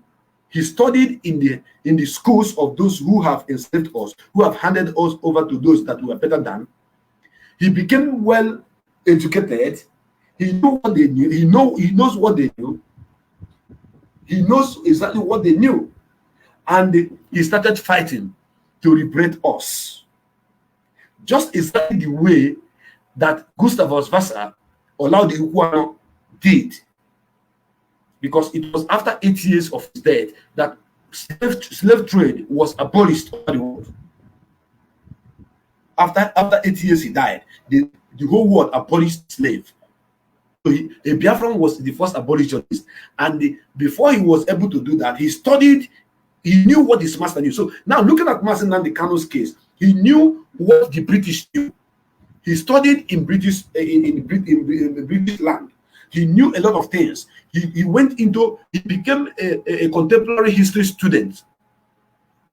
He knew the history. He knew everything. That is why he is now fighting them with that tools which he have gotten from the hand. And you know one thing I like about Britain, despite the fact that they enslaved us, one thing I love about Britain is that anything that the British did, they will put it in writing. Anything they do, they put it in writing. Anything they do, they put it in writing. Share this program, share, and like my page so that you'll be able to have updates of whenever I'm coming online. Mazi Obeleze Chukwubikem is the name of this page, and as you can see, I'm streaming. I'm streaming calmly, wirely, uninterrupted. But if it was on my normal Facebook wall, by now you would have been seeing a lot of challenges. But we are here, and we have come for Biafra. We are here for Biafra to come. Then, Mazi Nnamdi Kanu, being who he is, haven't studied, noticed the lapses, and studied how the war was fought and what have happened during the war. He said, no, I am going to free my people.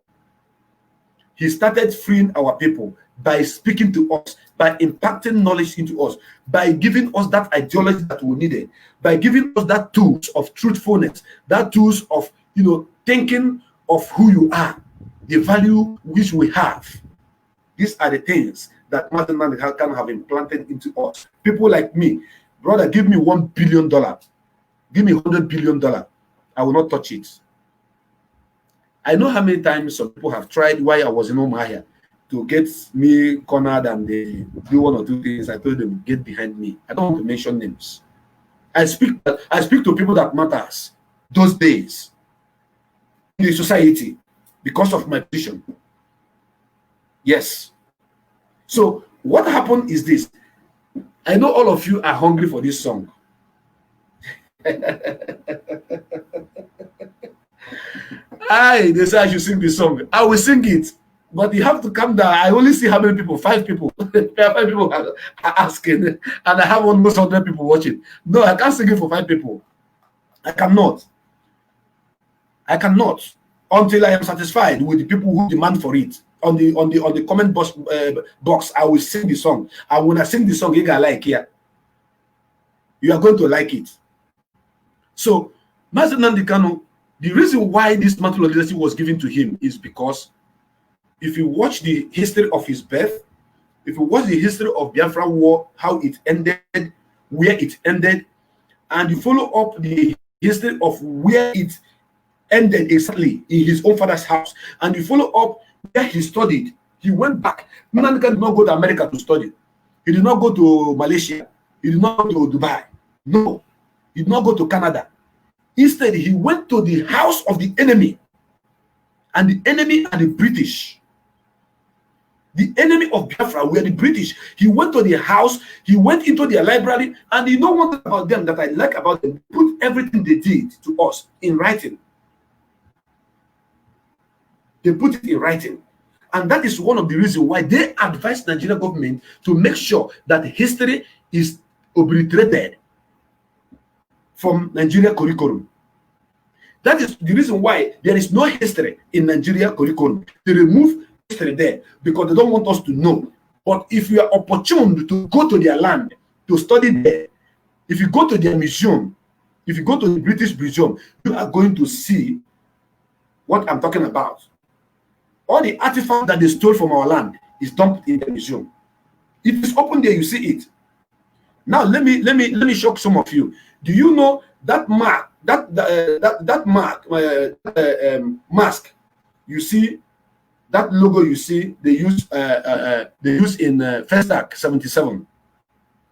That logo you see in 1977 first attack, whatever, art and culture. It was stolen. It was stolen from here, from Benin City, from Benin Kingdom. It was stolen from Benin Kingdom. They refused to return it. The one that you have in Benin now is fake. That mask you see have been in Benin for thousands of years. For thousands of years, it has been there. That particular mark, that mask you see, that logo you see, that if you type first 77, the logo you're going to see is now laying down in their museum in the UK. And if you are not opportune to travel there, to study there, to do your research, you will not know that all these things are there. Nigeria government have begged them with 250 billion. Not million, no, not million. 250 billion to be taken back, for it to be returned. They said no, they are not going to return it. Now tell me why they refuse to return it. They refuse to return it because they know the importance of that mask. They know. And these are the people that brought Christianity to us. Only God knew what they have used that mask to build in their country as at the time they stole it away from us. They destroy a lot of kingdoms here. So for Nnamdi Kanu to have gone to such place in the house of our enemy, just like Moses in the Bible. For those of you who are Christian, why I'm always going to Bible also to touch it, because majority of our people are Christians. I was born into a Christian family. You can remember that Moses was in the house of his enemy. If you can remember, he was in the house of his enemy. That is where he got to know a lot of things, the weaknesses of his enemy. When he was even in the house of his enemy, he knew his own people. If he wasn't in the house of his enemy, he wouldn't have knew his own people. He wouldn't have saved an Israelite whom the Egyptians wanted to kill. He killed the Egyptians, buried them, and they noticed, they pursued him, he ran away. It is a gospel that I'm preaching to you this afternoon. The reason why Nnamdi Kanu was chosen is not a coincidence. All these things were happening because God had designed it to happen. And of all places, he looked for where to go and study. It was in United Kingdom. In all places of the whole world. After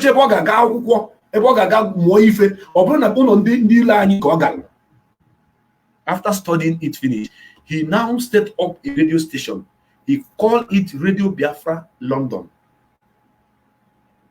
Radio Biafra London was hosted in London, registered in London.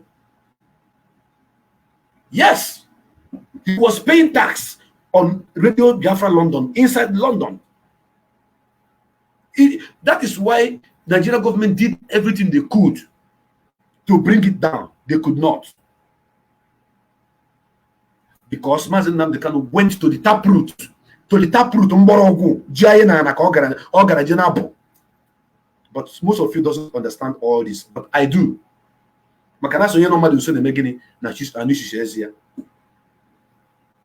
He went to the taproot. He went to the home of the enemies of Biafra. He went to those people who have who came to conquer us. Those who have handed us over to those that were better than. He went there. He studied everything. He saw how it's happening, and he knew that using a radio station is going to give him the voice that he needs. He's going to make everything he's going to say to go wild, like fire, to connect all our people all over the world and bring them back home. And that was how Radio Biafra London came to be. As a matter of fact, Nnamdi Kanu was not supposed to be broadcasting on Radio Biafra. The man who was supposed to broadcast on Radio Biafra was asking for money that is supposed to be paid. And this is a Biafran. As I am here now, I am not being paid for what I'm doing. But I'm getting support from the struggle. I cannot deny that. Yes. For my leader, I am getting support from him. No matter how small it is, I can't deny that. But I am not placed on salary. Nobody is paying me any salary. And before I joined the struggle, I have done one or two things for myself as a man. And keeping everything I'm doing by the side and fighting for my freedom is worth it. Because when I have my freedom, every other thing will come up. So talking about the song, I will sing it. But allow me, when I'm ready to sing it, I will sing it for you people. So what I'm trying to say is this. The mantle of leadership that was bestowed on Nnamdi Kanu was not by mistake. It wasn't coincidence. There was somebody who started this struggle before Nnamdi Kanu, who was doing it in a wrong way, known as Lebanya Wazurike Raphael. Do you people knew that Nnamdi Kanu was beaten, was kidnapped and beaten by Wazurike and his boys? This Nnamdi you people see today. Nnamdi Kanu, you are too kind. You are too kind. You are too kind that if what Wazurike and his Maso did to you was done to someone else, you wouldn't have come with Nnamdi in your house. Because the day that Nnamdi entered your house, I was there. The day he was greeting you, bowing down to you, using his two hands to shake you, and confessing, proposing that he's going to be with you, going to fight with you, that Masob is going to stand with you under IPOB and blah, blah, blah, talking all wrong nonsense. And you were smiling. That I went back because I'm a man that never forgets. Anything you tell me is recorded in my memory. I don't need to write it down. If I turn this camera now, you see I don't have any paper here. I don't have any pen here. I'm not writing anything down. I don't write anything down to speak to you. I speak to you based on what God put in my brain. So I remember that this man called Nnamdi have played a very dangerous role in the life of Nnamdi Kanu in the past. He is among the people that beat Nnamdi Kanu. They naked him 100%. They pour urine on Nnamdi Kanu's body. Urine. And you say a photo. The same thing that they did to Jesus, to Yeshua. And they did all those things, snap him, just to shut him down, just to bring him down. Because Nnamdi Kanu told Wazirike, you cannot be printing passports when Biafra have not come. You cannot be printing driver's license when Biafra have not come. You cannot be printing a plate number when Biafra have not come. You cannot be doing all these things, trying to print Biafran currency, circulating it, tell people that Biafra is coming tomorrow. You cannot be doing newspaper come and write and say that Biafra is coming next tomorrow and people are coming. You cannot be sending your boys to Onitsha, to Newi, to Aba, to be beating people. The people you are fighting for their freedom, beating them, collecting money from them. You must pay your monthly dues by force. These are the problems that Nnamdi Kanu had with Wazirike. That they kidnapped him and beat him and did a lot of evil to him. Do you people know what? You will say that, President Linton, so you have come to bring all these things that you have forgotten. That is why this program is as it hot. I have not come to tell you as the sweet. I have come to tell you as it hot. So when you're talking about Nnamdi Kanu, be careful. Which price haven't he paid? Which price haven't Nnamdi Kanu paid? Now, do you people know that the picture of Nnamdi Kanu, the naked picture of Nnamdi Kanu, which the idiots wanted to circulate or think that they are going to use it to blackmail Nnamdi Kanu, was pasted all over Biafra land? They were pasting the picture, or the very big newspaper, what do you call it, placard. And you know the wonderful thing, as they are pasting it, Biafrans were bringing it down. I am not deviating from what I'm saying. I am in that song. I will sing it. I'm going to sing it. They keep pasting the pictures of Nnamdi Kanu where he was, where they snap him naked everywhere. And when Biafrans saw it, they bring it down. They tear it off. Once they see it, they tear it. They bring it down. Once they see it, they tear it. Why? Because those have heard the voice of this man. They are trying to tarnish his image, and they are bringing it down. and they try it on Facebook. Anybody that posts that picture on Facebook, that Facebook account will die. It's a challenge I'm giving to you. We have did it in the past, from 2012, 2013, 2014. If you mistakenly post Nnamdi Kanu's naked picture, the account will die. Try it. I challenge you, one you call Zawo and his cohort. Go and paste Nnamdi Kanu's picture. Because he threatened me. He said, don't worry, coming Sunday, you will see what I will do to that man. I'm going to post his pictures. Blah, blah. I said, if you want that account that you answer the Zawo to die, post it. Only 1,000 Biafrans will bring down your picture down. Then I will tell you that even hackers, we have the best hackers in the whole world. We have the best hackers in the whole world. The fact that we are not even hacking into your account, doing all manner of things because we don't find trouble, we don't look for trouble. But play with Nnamdi Kanu now and see your account go down. Only report alone, only legal report alone, you bring your account down. So they did this to our leader just to bring him down. And this man keep moving. Do you people know that Nnamdi was first arrested in Lagos before this last one that they took him to Abuja? Are you people aware that he was arrested? Are you people aware? Have you heard about that? This last arrest that took him to Abuja is the second arrest which Nigerian government have done to him.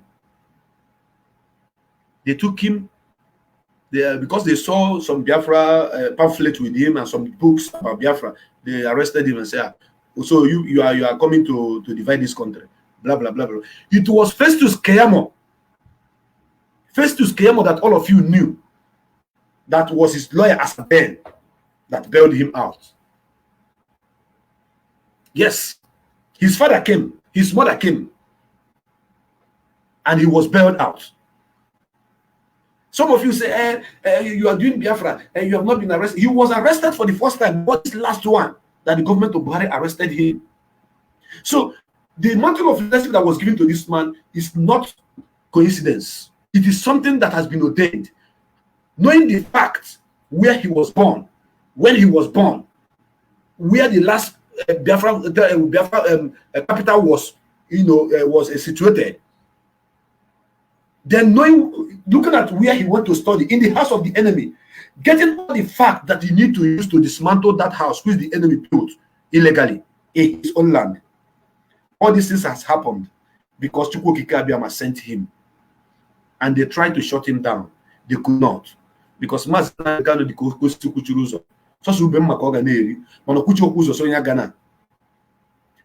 Kanu did not stand on the way that and ask nobody to cross his way, to cross the road.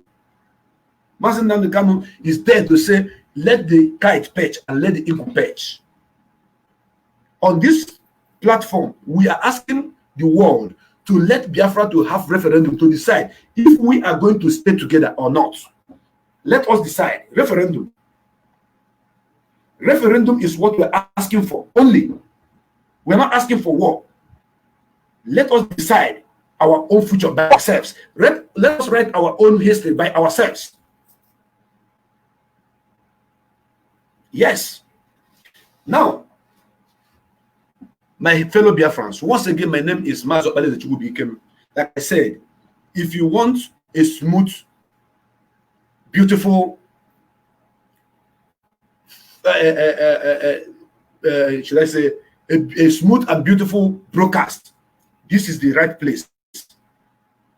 President Mazo Bale Chukwubikem page. This is where I will continue bringing informations to you, bringing broadcasts to you, because on the wall a lot of abnormalities is happening there. But on this page, as you can see, I'm flowing so smoothly without any interruption. Even when they come, I know that Chukwuokike will still defeat them. Therefore, my brothers and my sisters, we have been killed so many times in our own land, and nobody is talking about it. That is the second topic I want to talk. I promise you, I'm going to sing that song. I promise you all, I'm going to sing that song. If possible, I will play it for you to hear it. For those of you who want to record, you can record it. You can record it if you want. Nnamdi Kanu is our leader. Mazi Chemefo is our deputy leader. Now, the reason why they have been killing us and we are not fighting back, and nobody is talking, is the second topic that I want us to discuss. Since we have known the reason why Nnamdi Kanu was made the leader of indigenous people of Biafra by Chukwu Kabiam, and given the mantle of leadership, for those of you who just joined the program right now, let me show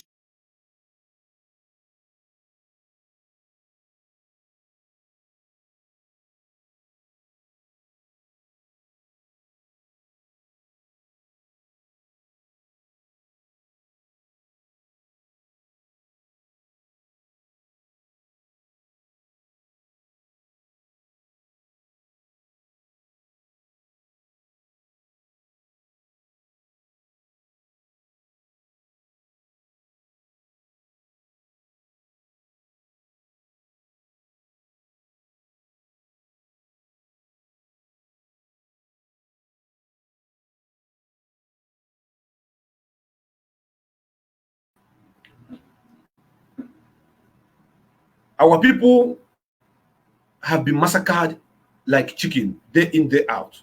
On the program I anchored yesterday with my brothers and sisters on the different strong voices, I made mention of them, but I did not give critical analysis on them. But I'm going to do that now, just maybe in 10 or 15 minutes. In 1945, on 22nd of June, 1945, over 100 and something thousand Igbos were killed. That means before the war, before the Biafran war, our people were hated. That means before the independence of Nigeria that took place in 1960, our people were hated. That is one point I want you to take from this. Before the war, 1945, our people are being killed. They were being massacred in large number. Now, did our people fight back? No. Are there Hausa people in our land? Yes. Did we kill them? No. Did we fight back? No. Facebook. So because I said that I am streaming live and smoothly, Facebook is now trying to cut down my followers and my listeners. However, I still soldiering on. I don't care. If it is 5 people that I have on board, I don't give a toss. I will continue until I'm done. In the year 1953, on 15th May, our people were killed. Also, in Jos, again.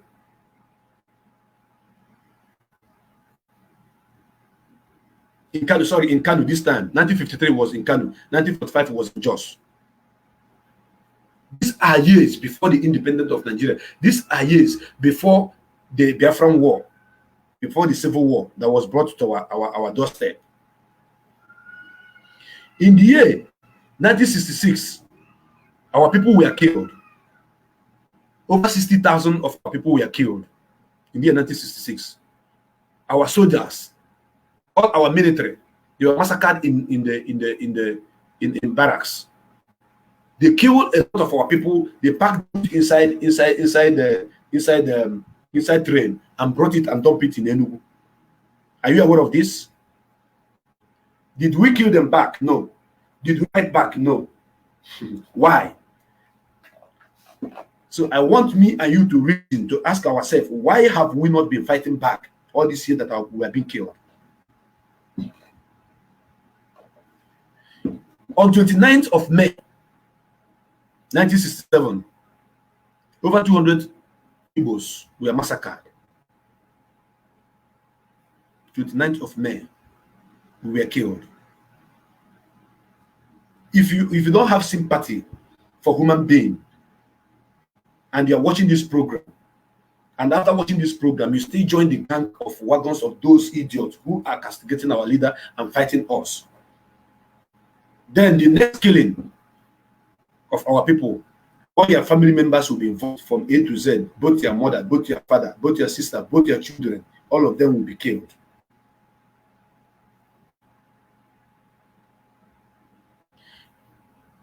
The same year, 1967, 5.2 million Biafrans were killed.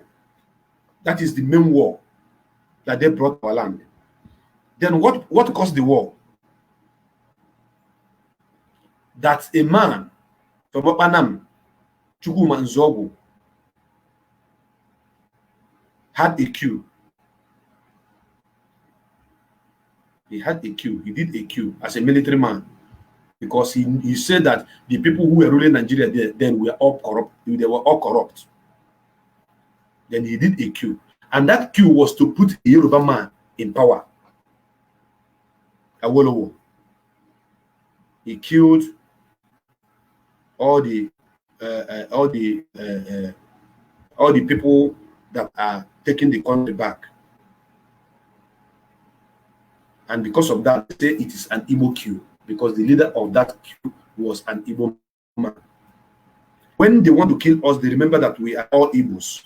Whether you are from Ibanke, whether you are from Ibakri, whether you are from Anand, whether you are from the place they call Delta, whether you are from Igocha, whether you are from any part of, as long as Eastern region is concerned, they will kill you. Once it is time to kill, for killing all of you Igbos in Yamani, that is what happened, and they started massacring our people. Then Ojukwu said no, that I want restructuring. I want us to go back, because after that coup, the military took over. The military took over. After that coup, then Johnson Thomas Omonakwa took over as the military head of state.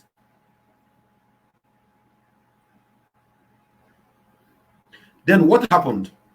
Started killing us, and Ojukwu said, enough is enough. Let us go back to the First Republic. The people said no. Hausa said no. Yoruba said no. But don't forget that before that coup, something happened. Awolowo, being a Yoruba man, was already sent to prison because of the election that he failed. Akintola won the southern part. Michael Okpara was in the eastern part. Ahmadu Bello was the premier of the northern region, while Sardauna Sokoto was the whatever you call it, was the prime minister. So Awolowo, having failed in the federal, he came back, wanted to remove Akintola, and there was a problem. They took Awolowo and they sent him to prison. And because of the nature of the country, they say if they live in the north, they are going to kill him in the prison. They say if they leave him in the west, Akintola may kill him. Now they brought him to Calabar and dumped him in Calabar. Then what happened? As they dumped him in the prison in Calabar, it was an Igbo man who brought him out, which is Ojukwu. Because when the military took over, Ojukwu is now the governor of Eastern region.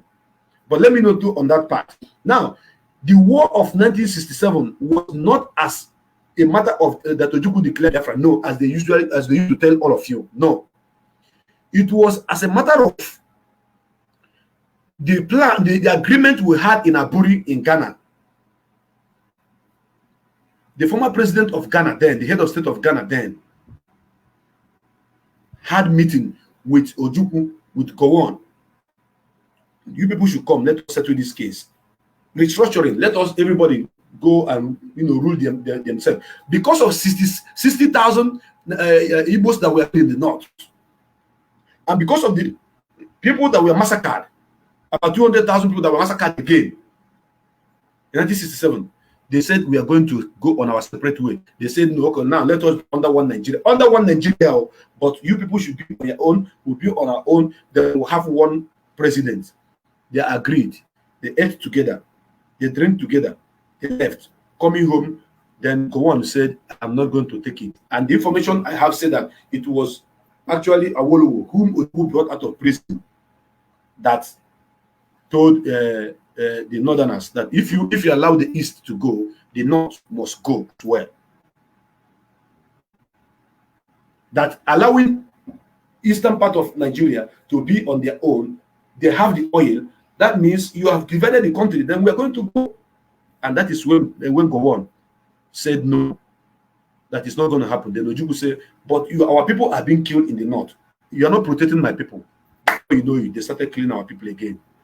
All this has happened between 1966 to 1970. Between 1966 to 1967, Then Ojukwu now declare Biafra. And they started killing us. They killed over 5.2 million people. They killed a great generation. Again, in the year 1929, in the year 1980, in the year 1980 in Kanu, in the year 1980 in Kanu, that is after the war, because the war ended 1970, and the Gowon declared no victor, no vanquish, that nobody win and nobody lose. That is a fight between two brothers, which we know we are not brothers, we are not one. I don't resemble Hausa Fulani. I don't drink Fura de Nunu. I don't do Chinkafi. I don't. So I don't know how I resemble these people. I don't know how they resemble me. I don't know how we're brothers. The Fulani came from Futajelon Mountain. The Yorubas are from Dahomey. We are the Biafrans. We are situated in our own land, even though we scatter all over the world. Now they killed us again in 1980 in Kanu. When the Igbos now return back to the north, things normalized again. Then 1982, they killed us again in Meduguri. When I say they killed us, I'm not talking about 20 people, I'm not talking about 40 people, hundreds of us. They killed us. A large number. In the year 1984, they killed us again. Then in the year 1985 in Gombe, if you people can remember the riot of Gombe, they killed almost 80-something Biafrans in Gombe. This is how they've been killing us. But my question, why I'm counting on this to ask you people, why are we being killed in that way and we have not for once fought back? We are not fighting back. Why? Because this war, this fight that these people have brought in our land now, we are going to compile all these people that they have killed, all these years that have killed us. We are going to compile it. It's going to be massive. It's going to be like a volcanic eruption. I swear to God. It's going to, in fact, Ekwaman City, they also killed us in the year 1996. They killed our brother, Gideon Akaroka, in the prison. Sanusi, Lamido Sanusi. Some of you have forgotten. In 1987, they killed us in Zaria. In 1991, they killed us in Kafanchan, in Kaduna. When I say they killed us, I'm talking about killing so many of us. Hundreds, 200, 300, 500, 1,000, 20,000. In 1991 again, they killed us again in Kanu. This is how they kill. When I say they kill us, I'm not talking about killing one person. Anywhere they kill one person, I will mention the name. I will tell you when. But when I say they kill us, they kill. And when I say us, Ijaw people are there. Ishekiri people are there. Igbo people are there. More people are there. So all these people who are playing the song of Niger Delta, Niger Delta, all the people that were being killed, your people are there because there's nobody putting Niger Delta on their face. They call us Igbos. In the year 1992, in Kataf, in Zangon, Kataf, they killed us again. Almost 200 and something of our people were killed because we scattered all over the north, we scattered all over the world, everywhere. We are the largest populated indigenous people in the whole Africa. I beat my chest to say it. The largest, most populated indigenous people in the whole Africa are the Biafrans. Nobody can compete that with us. Now, in Funtua, in the year 1993, in Funtua, in Katsina, they killed us. I want an Hausa man who can watch this program to write me or to call this program to tell me that in the year so we killed them. It's so place. You know what? In the year so we killed them in Enugu. Year so we killed them in Anambra. Year so we killed them in Iguacha. I will read it. There's no such record because we are peace-loving people. We maintain peace and tranquility anywhere we are. We are very transparent people. We are very, we welcome visitors. We treat them like our brothers and sisters. But when we go to their own land, they keep killing us. Just let's keep listening. If you have pen, keep writing it down. Keep writing it down. All the years that you have been killed. Then in the year 1994, they killed us again in Kanu. In the year 1999, we were massacred in Odi. Under the government of Olusegun Obasanjo, Biafrans were killed in Odi. Odi is in Biafra land, is in Bayelsa. Keep writing it down. After I will rephrase again so that you will get the point very clear. Write all the years that I'm mentioning here. Go and sit down. Sit down with your computer or your phone. Keep googling it. Igbo's killed, so, because they used to call it Igbo. They are not calling it Biafra. You write Igbo's killed so year. You see it there. You see it on newspaper. Igbo killed so year. You see it. You are going to go through it. Then you ask yourself, why have we not started fighting back? Now, in the year 1999, they massacred us in Odi. A whole community was massacred.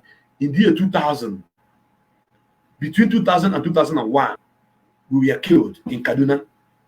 What is our crime?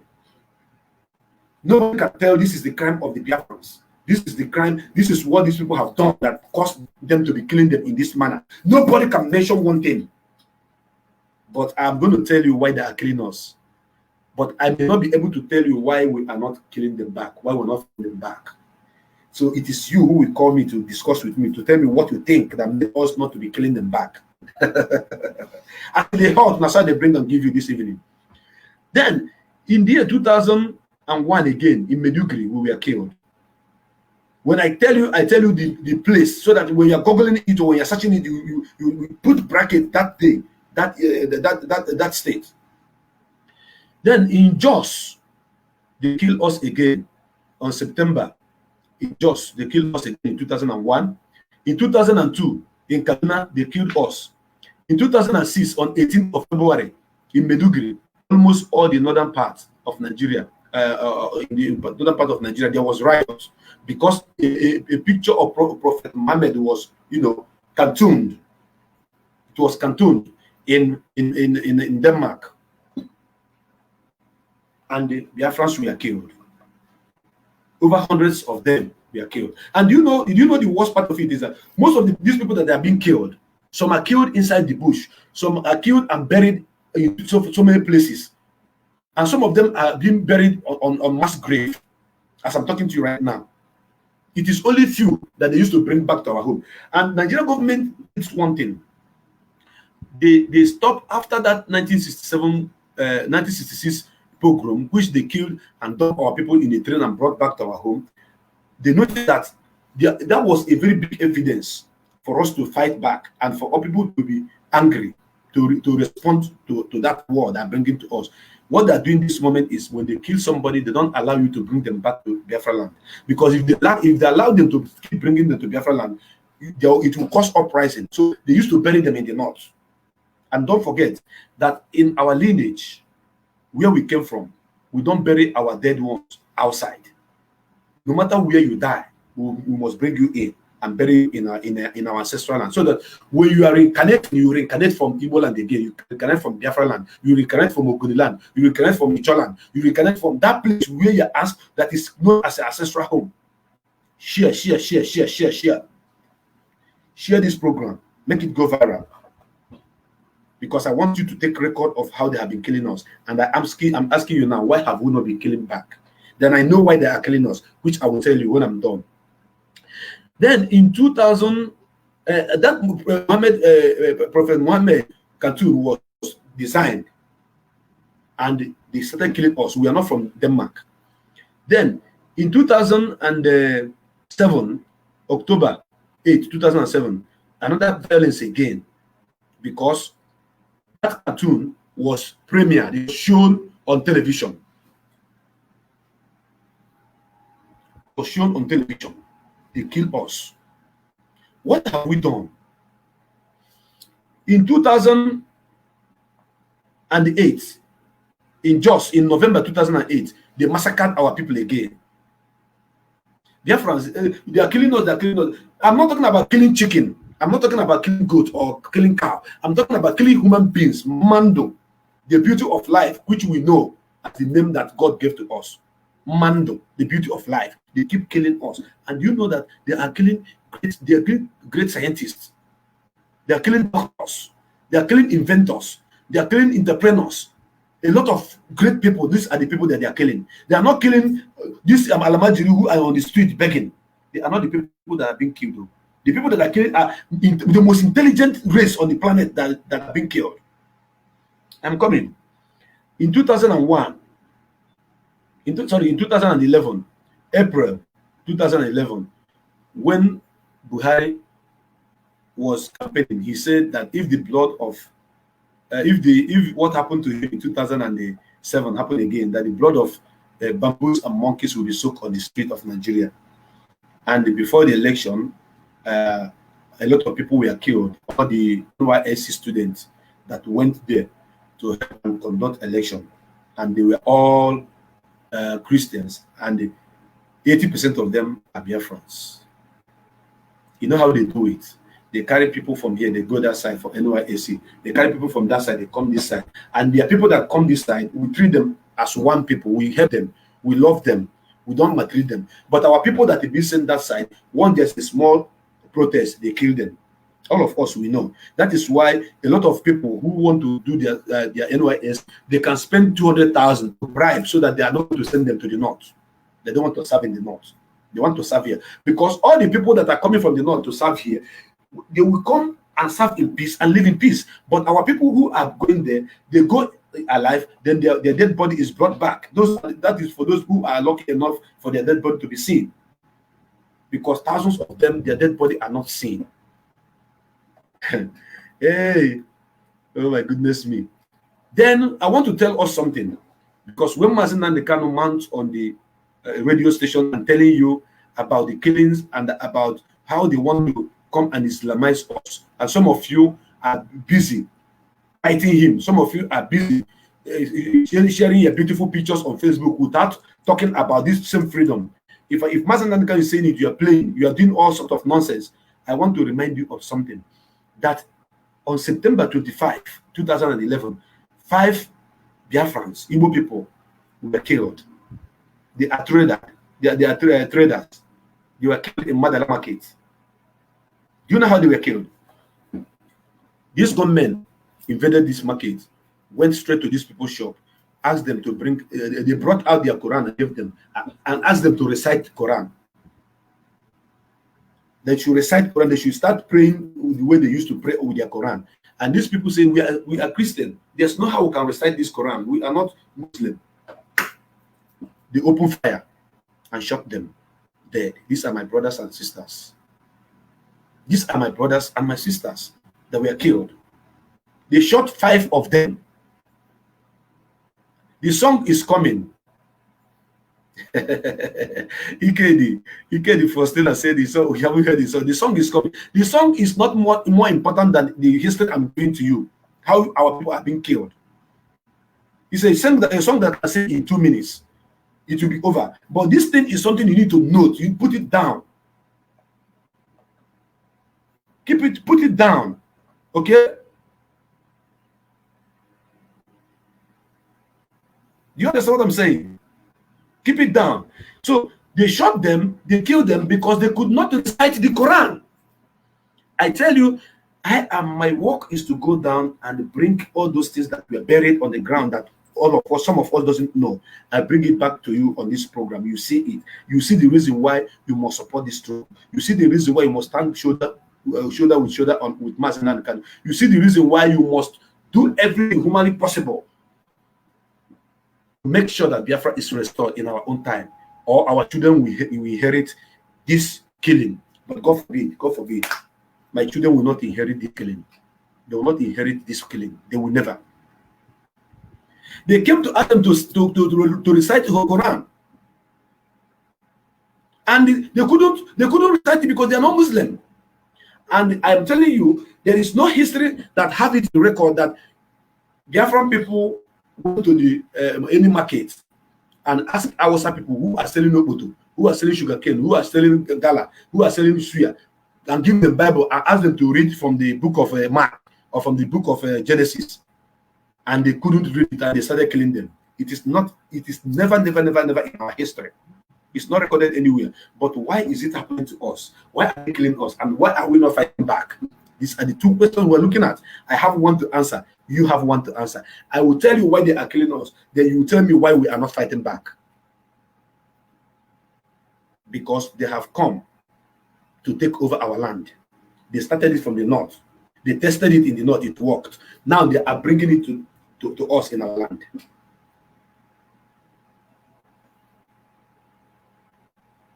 Again, the name of these people that were killed, I mentioned it yesterday. I'm going to tell it again. Maybe the family of these people, we also testify what I'm saying. The 5 people that were killed, because 4 people's name was known, 1 person wasn't known because they killed that person beyond, they shot that person beyond recognition. It's Mr. John Carlo. Mr. John Carlo was killed. And by name, this John Kanu, he must come from Abia State. So if you're from Abia State and you are fighting against us, know that your brother was killed because he could not recite Quran. Then the second person is Mr. Oliver Ezema. Mr. Oliver Ezema, I don't know if you are from Anambra or if you are from Ukwere or if you are from Anang, but he's a Biafran. They were recognized as Biafran. You know, they call all of them Igbos. So, and again, Mr. Uche Ugweze and Mr. Sunday Emmanuel, the last person, they shot him beyond it. Nobody was able to identify his name. And they killed them because they brought Quran. And don't forget that Abuja Summit of 1989, I will speak about that on my next program. I will tell you people what happened in 1989 on Abuja Summit, where the Organization of Islamic Communities was sponsored by IBB. IBB gave them money. IBB gave them 15 billion to support them, to make sure that they capture the whole Africa and turn them to Islam, to Islamize everybody. The documents is out there. I'm not going to talk about it now. Then look at the way they are killing us. Again, in the year 2010, on that Christmas Eve, that 8 people were killed in the church by Boko Haram, and that 8 people were all Christian and they were all Biafrans. Again, in this year, in between 2010 and 2011, on September 1, 2010 to 11, over 500 Christians were massacred in Jos. They are all Christians in the place they call Bakin government area. Do you see how they are killing us? And some people are out there. Master Nnamdi Kanu is a madman. Master Nnamdi Kanu is a thief. Master Nnamdi Kanu is not doing nothing. The history of how they are killing your people is there looking at you, staring at you with eye open. You are not talking about it. The history of how your people properties are being destroyed is there looking at you. You're not talking about it. The history you are telling people is about what happened in Sicily, what happened in Rome, what happened in America, what happened in, and you say you are a historian who cannot tell his own story. Excuse me, or the story of his own progenitors. Are you a historian? You're a madman. Keep noting it down. When I quote those that are date, when I quote it, write it down. Then, in the year 2011 again, oh my God, in the year 2012, a movie, I have this posted on my Facebook wall and on this my page. You can go there and copy it. In movie, January 6th, there was a massacre in Adamawa. It was our people that were killed. A large number of our people were massacred. 2012, again, on 1st January, oh my goodness me, over 250 of our people were killed by Boko Haram in Kanu. And they buried them, all of them, in the north. They buried them in mass grave. You can imagine a Biafran who is killed in the north and buried in the north. They were allowed to be brought down here because they knew that if they bring them down here, if our youth look and see the body of about 250 people killed, our family members, we are going to rise up. Then they cut it short that nobody will know that our people have been massacred. But the record is there, and they bury all of them there. And as I'm talking to you, some of our people are still thinking that their brothers and sisters are still alive in the north. You're not hearing from them again. They are already dead. Oh my goodness me. There is a man known as Mr. John Nubrim. He ran away from the north. He escaped Boko Haram. You know what happened to his wife and his 3 children? They were killed by Boko Haram. They invaded his house, Nnamdi house. This man managed to escape, and they killed his 3 children and his wife. They would have killed him. What did we commit? What did we do? So now our blood is nothing. It doesn't want anything. Our life doesn't want anything anymore. Hey, oh my goodness me. Now, in 2012, again, on Friday 3rd, the same Boko Haram you're talking about, they killed our people in Kogi State. They massacred our people. They went to the location where our people are living mainly. They know where Igbo people are living now. They went there, they massacred us. 2012, on August 8th, Boko Haram also, they killed a lot of people. Yeah, in Okene. In 2013, look, are you people listening? I'm not talking about in 2011, somebody built house. In 2009, somebody buy car. No, I'm telling you, our people was killed. Now, in 2013, on 19th of March, they massacred us again. 2013, they killed us. 2013 September, they killed us. 2013 again in Abuja, February 20th, they killed us. 2013 again, September 2013, they killed us in Kaduna. 2013 again, this is how they keep killing us. This is how they keep killing us. Then they killed us on 28th of February 2013. Over 50 Biafrans were killed and dumped in a zoo river. If all of you will remember the Ezu River story, who killed them? How were they killed? They were dumped there, hefty men. Nobody is talking about their death. No single person.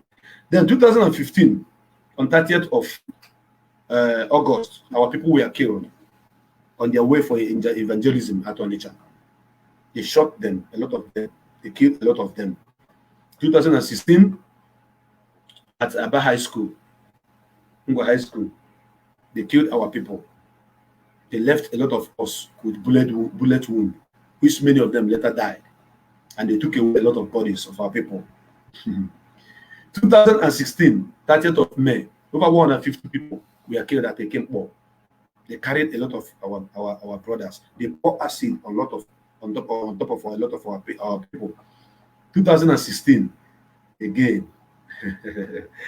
Oh my God, on February 23, a king was killed in the Blue Kingdom.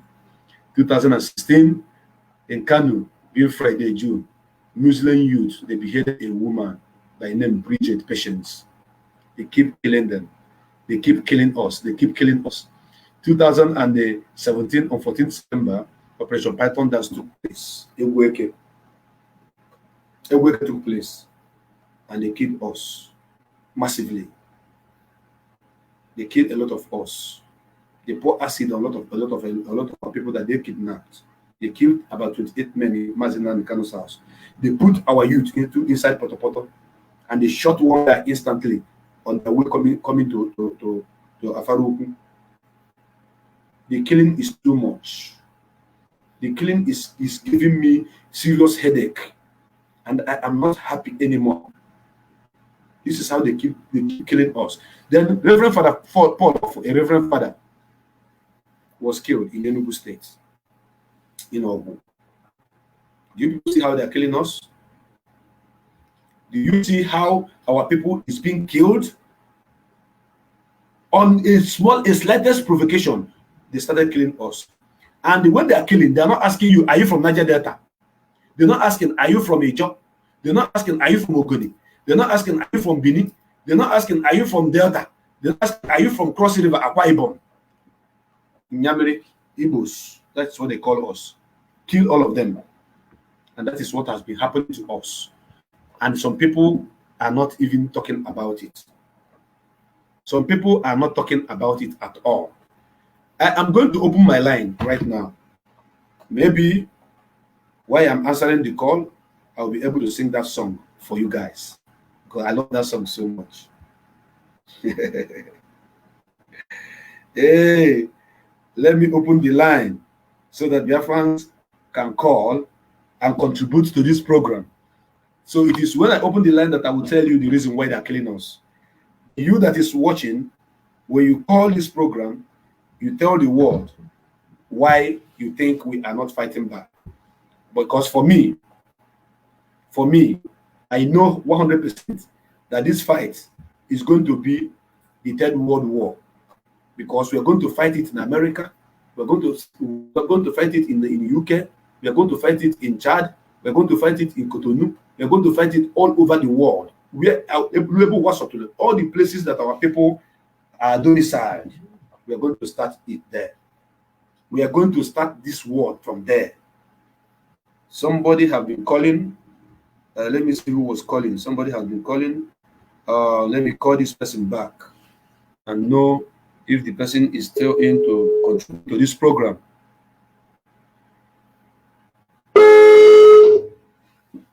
Let me see if the person wants to contribute to the program. Somebody who have been calling while I was still talking. The line is open now, and the number to call is already on the screen.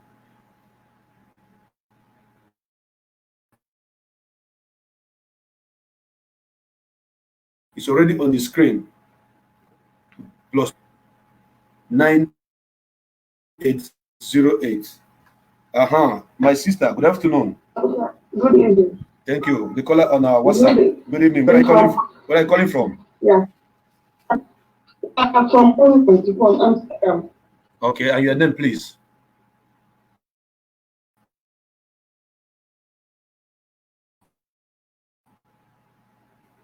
My name is Sarah Fosin. I gave you very long time.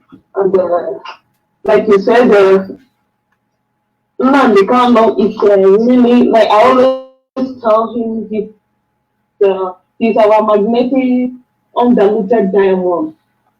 And whatever he says is what is actually going on, because he has told us a lot of things that comes to pass. He has said so many, he's like a prophet of this day. Whatever he says comes to pass, and he has that strong faith, and the Bible says that he that has a faith like a mustard, a seed of mustard. So whatever you say, but you don't pass mustard seed now. You don't pass mustard seed, because whoever I knew him in 2015, that was when they beheld him. Till date, all that he said is like all that I've heard he said is like coming one after the other. And a lot of people that fought with me 2015 about Biafra, 2016 about Biafra, 2017 about Biafra, all of them now are 100% convinced.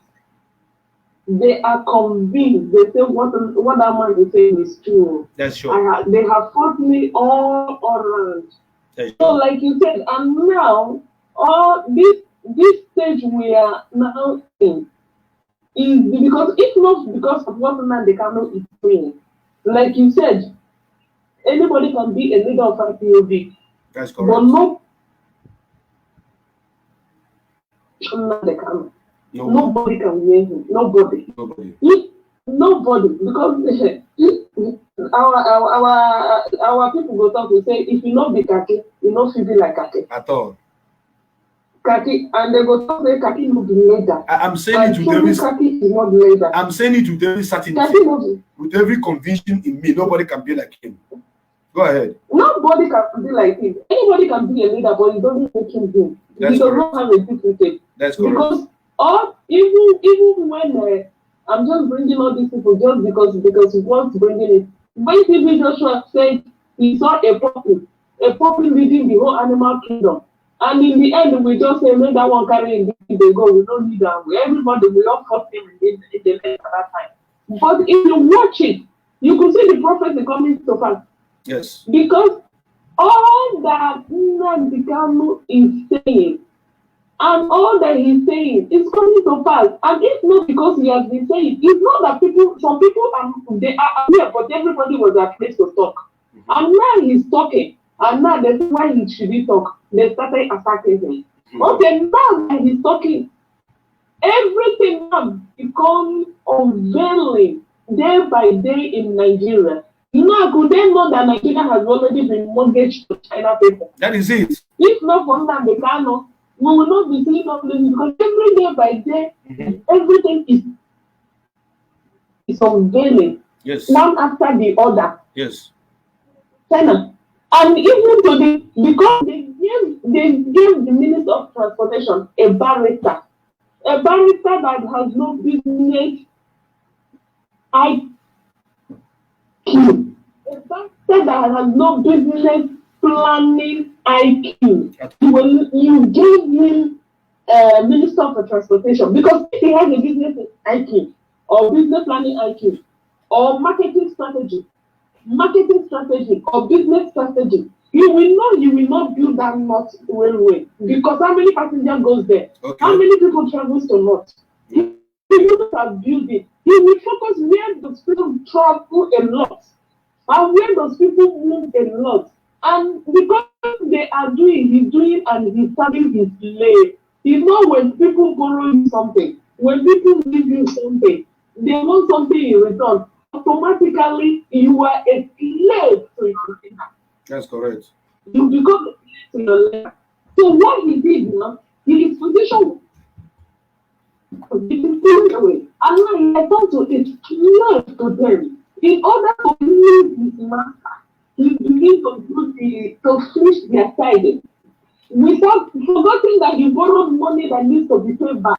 Because if he didn't think that he needs to pay the money back, if it was not okay, let's finish our business. We will sell oil. We will use the oil. We will pay. And you have been in government for 3 years. What does the country produce? No. What does the country make? So the country cannot fund their own budget. Everything in Nigeria now is borrow. And I'm asking myself, what are they producing? At least a company, you have to be able to give account that we made this year, this so amount. Yes. Or no. So which one are they making? Nothing. Zero. From year to year in, year out, they are on borrow side. Year in, year out. Borrow. Year in, year out. Borrow. And because they have been on that way, and because of the fraud they came in with, he forgot the marketing strategy. Yes. He forgot the business strategy. Yes. That he normally is supposed to build that railway where most people travel, where people travel daily basis all the time. And where people that travel is we. That's correct.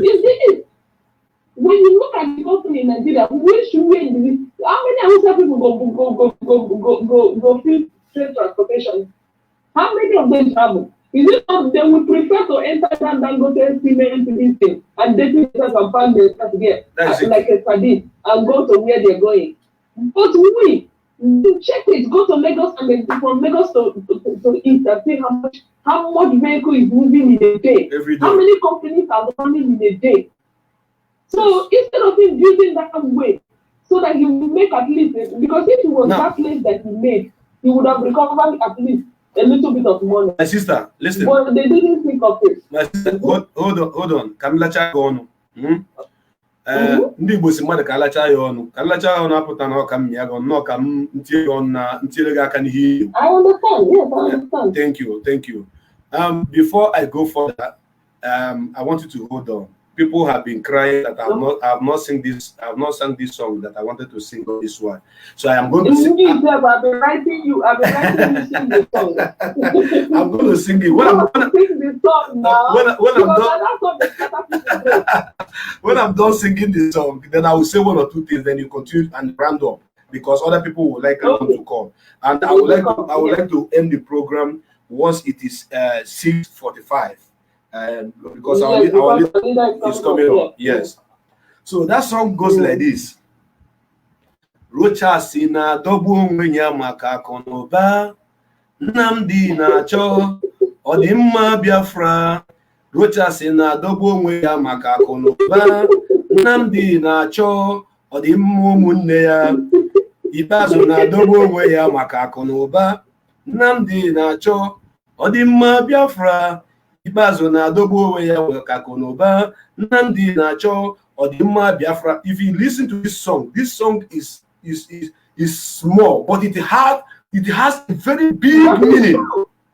A very big meaning. This man is not after wealth. He's not after property. He's not after money making. He is only after our own goodness. Now, people whom this man is fighting for is fighting us. Now, going back to a contribution which you are talking about, Nnamdi and as Minister of Transportation, my sister, let me tell you the reason why Nigeria is the same way it is today. Nigeria is the same way it is today because I repeat, because you will study law as a law student. When you are done studying as a lawyer, you cannot get a job in a very good firm. You will end up seeing yourself as a wheelbarrow pusher. You will study to be a doctor as a doctor. At the end of the day, the job that you can get will be a cleaner in the bank. You will study to be a banker. You are a calculus. You know how to do plus and minus. You are good in terms of in banking sector. At the end of the day, because of no job for you, you end up being doing what you call MC job. MC. That is why Minister of Transportation is supposed to be given to a civil engineer. It's supposed to be given to a civil engineer, and it is given to somebody who doesn't have any iota of knowledge in terms of civil engineering. Don't you know was he an engineer? Did he study engineering at school? Now, I want you to know that Udotimi Amechi is dancing the tone of the song that the Caliphate are singing for him. All the plan of the houses of the roads he's building and the railway he's building was given to him by the Caliphate. They tell him this is what to do. So he is a puppet in their hand. He's a puppet. He cannot do anything of his own. Now, the place where you came from, you could not even stand to say, I am from this place they call South, the fraudulently call South. Why is this train not going to go to my own side? Do you know why? Because there's no how the train will pass to South without passing southeast. Are you aware of that? There's no how they can do it for that train to connect to where he come from, his own fatherland, without passing southeast. And southeast, as they created it and call it Igbo state, is the problem that others are having. They want to underdevelop it, don't want you to develop, so that they will stampede on us and make us and subdue us and make us to become fools, so that when they come to our land, they give 1 or 2 person money and tell them come and lick our ass, they'll be licking their ass. So that is the problem. So go ahead and contribute and conclude, my sister. Anyway, you really finish it. But the only thing I want to just say to everybody, because this stage we are now is the stage we need to cross. Nigeria is there. Can I ask you a question? Can I ask you a question? Yes, sir. Why are they killing us and we are not killing them back? Why are they massacring us from 1945 to up to today? We are not fighting back. Why? What do you think that makes it? Now I know why they're killing us. Let me tell you the world why they're killing us. They're killing us because we are the most blessed. When you are onye akpọrọ ngozi onye bara nwa onye mụrụ nwa bụ ya ngozi Chineke ga-abụrịrị nke ọ ga-akarị ife niile na ndụ ya.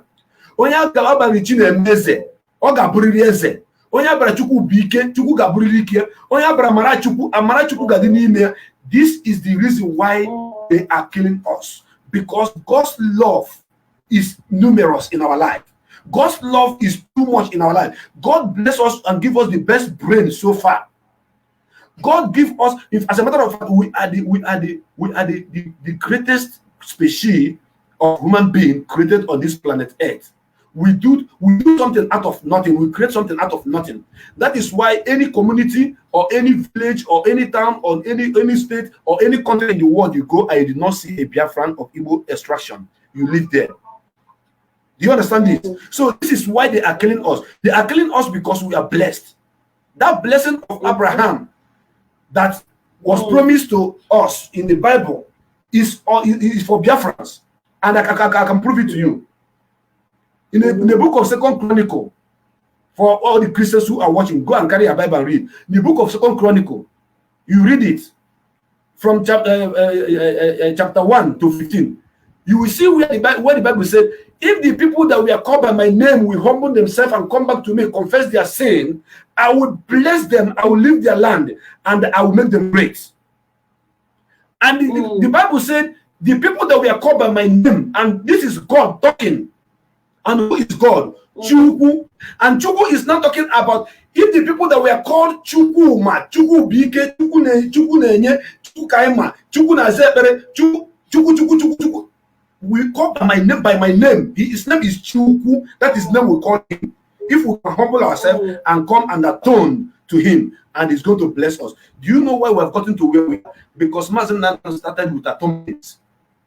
Atonement. From 2014, we started atonement. We did atonement in 2014, 2015, 2016, 2017, 2018, 2019. This 2020, we have done atonement. We have done that part of Bible that God said, if they will come back to me and ask for forgiveness of their sins, confess their sins, I will bless them. My sister, look at how we're blessed. Do you know that the Biafrans are producing the highest number of billionaires in the whole Africa? Of course, now I have said it to somebody now, and Biafra will the highest number of billionaires in whole Africa is from Biafra. The highest number.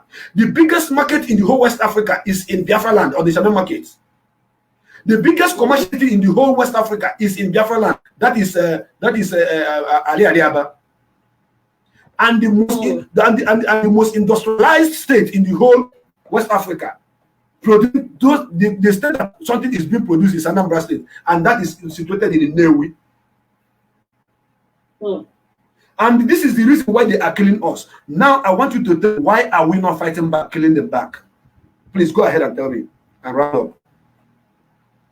Yeah, because we are not fighting because we don't have that soaking blood, or we don't have that in the blood.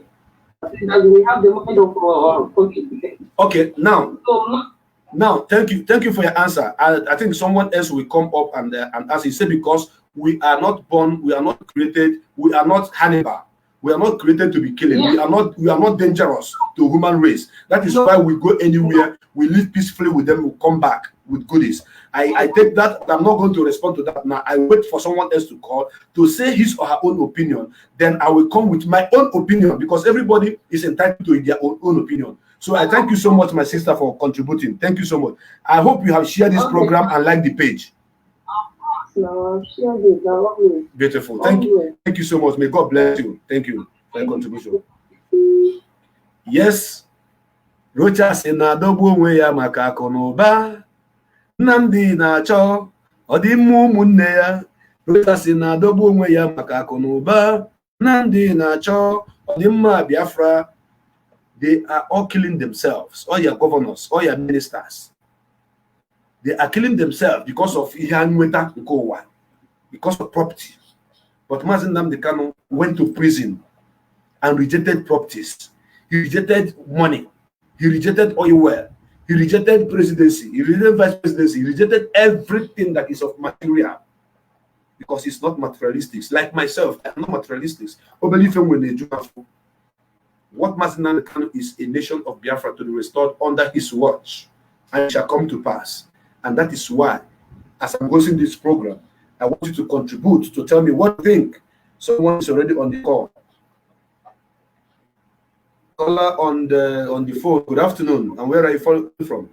Caller on WhatsApp. Good evening. Yeah, I'm calling from Anambra, Biafra. Thank you, my brother. Your name, please. My name is Mazi DVC. Mazichino, so DVC, please lower the volume of any gadget you are listening from and speak to me direct. Okay, my brother. It's cool now. Yes, it's cool. Go ahead, please. And make it snappy, because I have other callers. There's no problem, brother. One is I must starting by say all hail Biafra first. Biafra will hear thee. Because that is that is our religion, and we are worship our Almighty God. Of course. And where we stay at the truth without pretense or any cover up. So there is no truth is not truth. The truth is only one. Only one. One the only one person can ever say truth. And once you're the true side of the life, someone must attack you. Let me go to the question that we are asking on. Why are we not killing them? Yes. We are not born to kill. We are not born to kill. We are born to love any human being. That is why we are in every dick and harry in the world. And whatever we are born to love people. And we are not in a hurry to take revenge to people. That is the second side of it. The other one is very important is that this. I said we are not killers, we are not haters, and we are let me tell you what I need to use. We are content with whatever we have. Whatever we have, we appreciate it. We don't want to take what does not belong to us. We only want to take what belongs to us. And we know our left and our right. Because when a man who is still have a conscience has his left and his right, he can also do the right thing. And we worship God. We are not those who believe that when you give human, when you go to heaven, they give you 7 pages. That's correct. We only believe that when we die and go to heaven, that we shall live in peace with Almighty God. That is our belief. And that thing is only what is pushing. The love of God in our life make us not to be killing people. We start turning blood. Why you know that Igbos, Biafra kill is that, when you turn a dog in your house, for you to kill that dog, sometimes we even shed tears. Sometimes. Yes. We love human beings. We love blood. We don't like killing. That is side of it. The other side of it, there is things that is going on these days. All these people who are saboteurs, for me, they must be there, because if they are not there, the presidents are not going to be so for this trouble. That's true. All these people are coming out is preparing us to put more energy and more strength in what we are doing. Sometimes, if we look at those who are sabotaging us, it's evil people. Yes. It's our brothers really is sabotaging this trouble. Yeah, I mean, you know why they are doing it? Jealousness and heaviness. Mm-hmm. And because of the little evil money that appetite those regime governments in Nigeria is giving them, they start saying nonsense. Nnamdi Kanu is here fighting for our freedom, our life. God, that like the song you sang today said, they are here fighting about money they need. They are fighting about their presidency of a thing. Yes. The money that the zoo can give them. There is something again I was telling our people this time around. Mazin Narcon was not asking you to be a president of Biafra tomorrow when Biafra comes. He said that what he stands for is to make sure that we, him, and those who believe whom stand up and restore Biafra. That's correct. These people now that are looking for all these things, they understand that when Biafra comes, that if they want to rule, that the rule is on their doorstep. Instead of them to join hands and get Biafra, restore Biafra, and save us from all this humiliation, all this property, they are there because of the 1 million they are looting every same day, 20 million every same day. They are doing what they put on that. Well, one thing is that he said that whatever a man do, that is what he shall read. They shall read their evil. They have eaten evil already with the government, so they must continue. We who love life so much refuse to stand and kill the blood, because God wants us not to kill. Okay, you have answered this question, my brother, and I appreciate that. And the world are listening, and I thank you so much for your contribution. I would like you to round up so that someone else will contribute. We must continue for us. There's no going back. Thank you very much. God bless you, brother. You have heard our brother. He said it the way it is.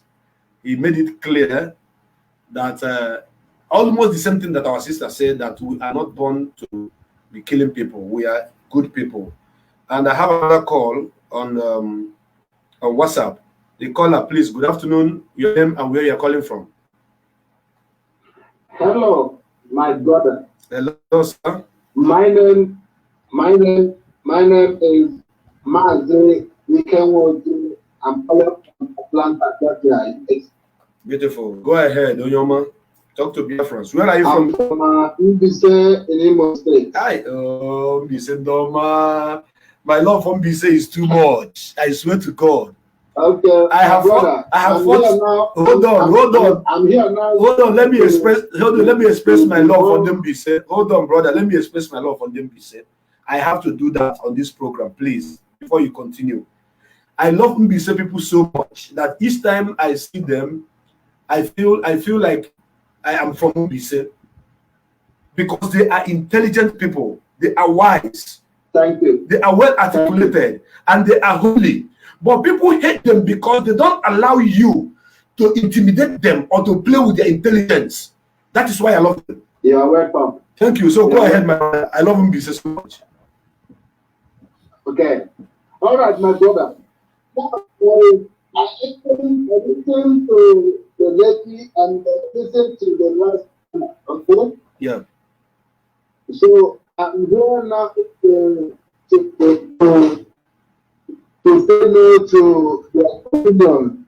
Okay. It's not true that because we could ever keep us not to keep, not to revenge. That is a lie. Let me tell you, like, you've been hearing what people are doing across the country, killing people in their your voice is fluctuating, brother. Your voice is fluctuating. It's not stable. I don't know why. And my network is very, very stable. Okay. No, just hold on a minute. Please, do something about it. It's fluctuating. It's like up and down, up and down. It's not stable. Okay. You can hear me now. Very loud and clear. Go ahead, brother. Okay. So I said the lady that called before and this last guy that just said because Biafrans, God created them. We're peaceful people. They said that we're peaceful. Yes. To do this lie. Okay. We are not going to fold our arms. We are not going to fold our arms and watch people massacre us. And we are not going to fold our arms and see Fulani herdsmen because they are going to be backed up by the federal government of Nigeria, and we are going to allow them to be killing us, and we not say God is greater. That's right. God help those that help themselves. That's right. Let me tell you, those Fulani people have been killing people and doing their open grazing across the country, and nobody is doing anything about it. When they came to Mbise, where I'm coming from, they lost their cows. Meaning that Mbise people are great people. And that is the declaration of the Biafra. That's correct. If you listen, if you read about the history and how the war started, you will know what it stands for.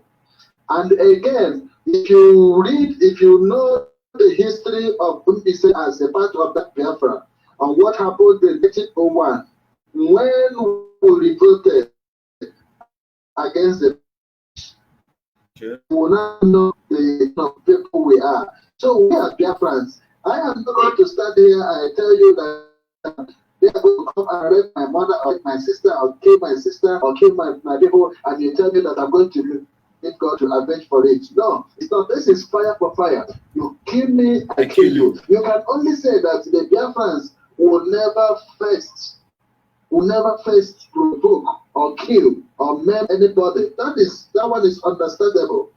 I can understand that, but you cannot tell me that a true Biafran will not provoke you, will not kill you, and you will come and you kill him, and you move and you come back and you kill the rest of them, and they will be watching you. That is it. Right? Whenever they we are going to stand firm and kill them back. And again, there's something I want everybody hearing me to understand here. Most of us over there may think that people in diaspora are only talking about Biafra on the social media. No, people like us, people like me, if anything goes bad, and we are going to still find our way back home. We are going to come to defend our people and defend our territory. So we are not going to remain in diaspora because of anything. No. If anything goes, we are coming back. Someone like me, I am prepared to come back because I know that another civil war is inevitable. That's correct. So what I'm trying to say here is that if you watch what's going on, everybody should be in preparation and be thinking about tomorrow. You know, and again, we lost the 1967 Civil War, Biafra Nigerian War, because people like you were in there. You can see how you are doing your publicity right now. Yes. And I'm calling you all the way from Atlanta, Georgia. So such things were not in existence. So a lot of things has changed. And we are now where we have improved in our ideas, in our technology, in anything that we can equip ourselves to make things good for ourselves and our people. So I want you to keep the good work you are doing. Thank you. Always encourage our people and know that we are behind you guys over there. We are watching closely, and at the same time, before I will close, always try to make sure you watch your time, because the Kanu will be on air in less than 40 minutes or 15 minutes from now. So that we all can join and know how to move on. Okay? Oh my God! Thank you so much for the contribution. And thank you so much for that little history about Nnamdi. I don't know about that history, but you have just said it on this program. Yeah, we regretted. Yeah. Let me tell you a little bit before we tell you. You are still taking the time, oh. You know, when the British people were terrorizing us, when you heard about, you must have heard about the back then people promoted that eats humans body flesh. Yes. It was out of the British man how they were maltreating us, terrorizing us. That happened on the fateful day. That particular man British man was making his way from him. Then he said, people, the same place where the Fulani cows got missing was the same place the British people got missing. Okay. So at the same route. You know, when we killed that particular British man, then we suspected that his bicycle never been bicycle. Your voice is not clear again. Your voice is not clear again. Your voice is not clear again. It have started going down again. Okay, can you hear me now? And my brother, I would like you to round up, because I have one or two things to say. I want to take one call before I round up, so that you can call on this program again. Okay. Then you will tell us this history, because I love history a lot. Please. Okay. At the same time, in conclusion, I don't know if you are hearing me right now. Yes, I am. Go ahead. Okay. In conclusion, all I have to say is that we are not going to go back at all, and our youth should not relent. Our youth should not wait to say that the governor or the president or anybody or the army or the police is coming to support or save them, protect them. Nobody is going to protect you. That's correct. You need to protect yourself. That's correct. If you're a woman, if you're a girl, when you are going out, when you are going on outing, make sure you put the knife in your pocket, in your bag.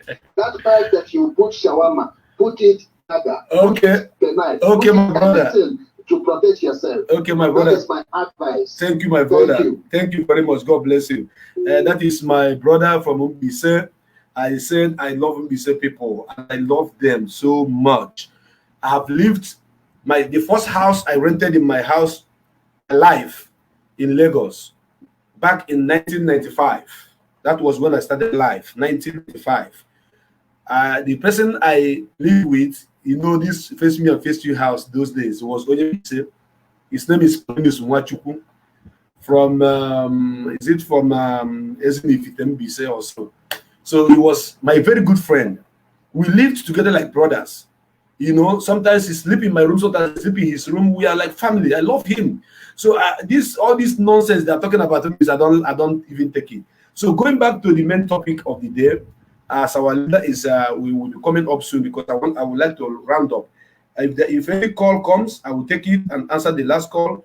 But if it didn't come, then let me read something out for those people who think that they are Christians more than Pope, who think that war is inevitable in our land. We have fought war before we can fight again. America have fought 200 and the subtraction wars. America have fought after their independence, they have fought 230 something, 230 something or 240 something wars, and they are still fighting. So go and check the history of America. They have fought, they keep fighting, and that fight they are fighting is they are fighting for freedom. They are fighting to stand. And I want to tell you, Christians, that the list of battles, a remarkable battle fought in Bible that you believe is what I want to tell you now. I want to read it for you now, so that if you have pen and papers, please keep writing it down, so that you go into your Bible, and read to know that we are peaceful people. We are indigenous people of Biafra. We are not violence by nature. But we are very, very resilient. We are very strong people. Once we hear that song, whatever that is on our way, real or imagine, we used to crush it. That is the spirit of freedom fighting. That is the spirit of the Biafrans. So for you who is a Christian, who think that your Bible have said we should not fight back our enemy, that if they slap you this side, you should turn this side to be slapped again, and you should forgive. It's not working. I agree with the first caller. I agree with the second caller. I still agree with the last caller now. But to put everything together, I want you to listen. Go to your book, to your Bible that you read. You Christians that are thinking that we don't need to war, we are not going to. God sent, his own prophets to fight war and defend his own people. Abraham's 318 against the Ammonites of Shinar in Babylon. Genesis chapter 14. Go and read Genesis chapter 14. Abraham fought 318 wars against the Ammonites. Your pastor will not tell you this. Pharaoh pursued the Israelites into Exodus. Look at Exodus chapter 14. Pharaoh was pursuing them. He fought with them. Israelites fight back against Amalekites. Look at the book of Exodus chapter 17. Chapter 17, verse 8 and 16. Look at it very well. Israel opposes the Midianites and the Moabites. Look at the book of Numbers, chapter 31, verse 1 and verse 1 to 11. These are wars. No be saying a community crash, war, correct war, full-blown war. Then look at Israel marches on city of Jericho. Look at the book of Joshua. Joshua chapter 6. Israelites struggle with the city of Ai. Look at the book of Joshua chapter 7 and 8. Joshua did Israelite against the 5 Amorites. Look at the book of Joshua chapter 10. The Amorite kings. He fought against the Amorite king. Look at the book of Joshua chapter 10 and the Deuteronomy 9:5. King Jabin of Hazor with great army opposed Joshua and Israelites. Look at the book of Joshua chapter 11. Israelites continuing conquest. Israelites continued conquest. The land that God gave to them, they left it and ran away.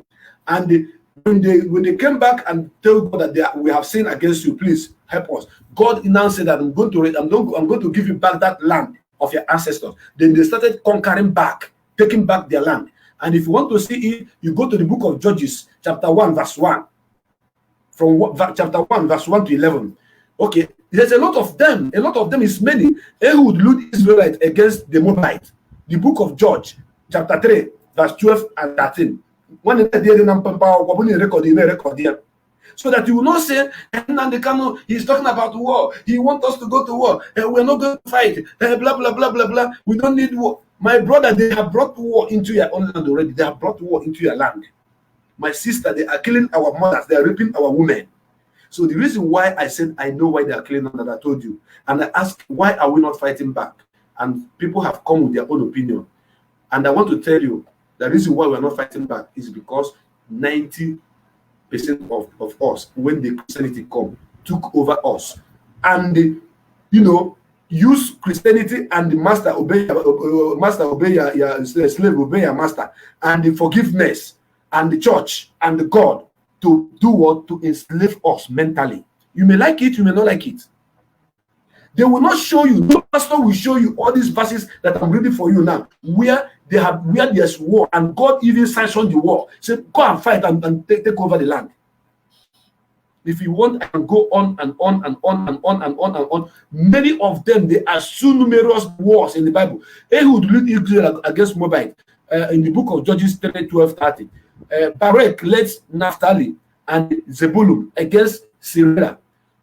The commander of Canaan, the book of Judges chapter 4.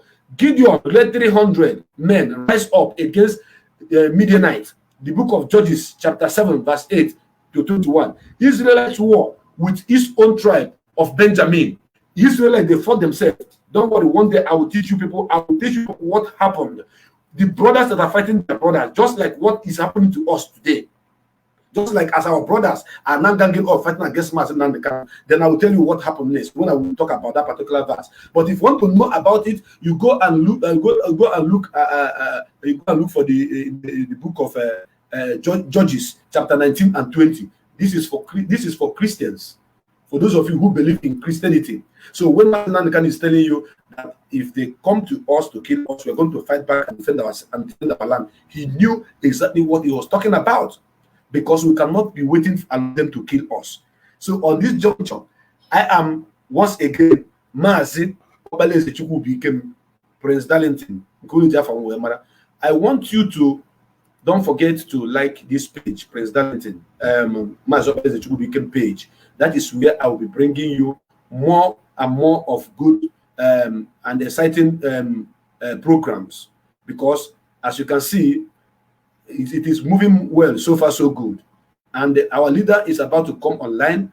In the next 15 minutes he will be online, so I'm going to excuse me, I'm going to run up right now, and I'm saying that Chukwu Okabiama bless all of you who have contributed to this program, those that have called, those that want to call and couldn't call, and those that will still call next time. And all of you that are watching, that have shared, Meokike, bless all of you. Thank you so much. And may God bless you. From wherever you are watching from, wherever you are listening from, whatever you touch from today shall turn to gold. Whatever that is your problem, because God is the Chukwu Okabiama is our God, He's going to take care of it. Those of our women are looking for their own fruit of the womb, they are going to have it. Those women that are looking for husband this year will not pass you by. And those men that want God blessing, God want to bless them to have a house before they get married to their own wife, God will equally bless you. And all of you who are working and asking for God for promotion shall be promoted. Those of you who are crying that you are opening your shop day and night and nothing is happening, you shall sell, you shall sell, you shall sell. Everything you shall turn to gold. And all the arrows of the enemy in your lives, I stand this moment to tell you that it's already been diverted back to the sender, because Chukwu Okabiama is our God. I know that all of you that have watched this program have enjoyed it. Please join me again on another exciting program. When I will come up, I will update it on my wall. That is the reason why you should follow me and click the button. Click the button, the notification button, so that when I come online, you will be able to see it. And I'm on YouTube as well. I have so many of my videos on YouTube which you cannot see here on Facebook, and some of them maybe you might have seen them. You can check me out on Facebook on Mazi Obalezechukwu became. Subscribe to my YouTube channel, like my page, and contribute to this program by calling in and bringing out your own opinion. We are going to fight, and this time that we're going to fight like no other person, because we have to defend ourselves. We have to stand on our ground to tell the whole world that we are not cowards. Therefore, on this note, I say, may Chukwu Okabiama bless each and every one of you. It is time for me to play our national anthem before I go. Thank you very much.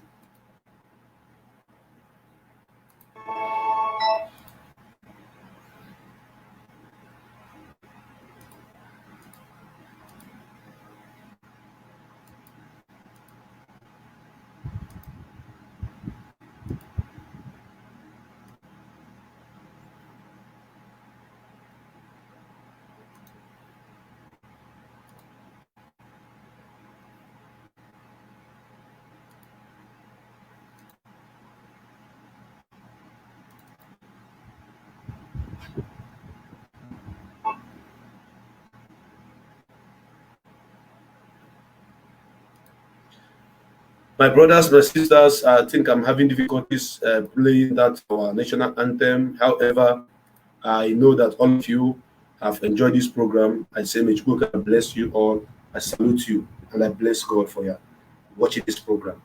I thank God for watching this program. God will bless you because I can't bless God. Rather, it's God that will bless me. Once again, I am your brother, Mazi Abalezi Chukwubikem. It is good evening from here.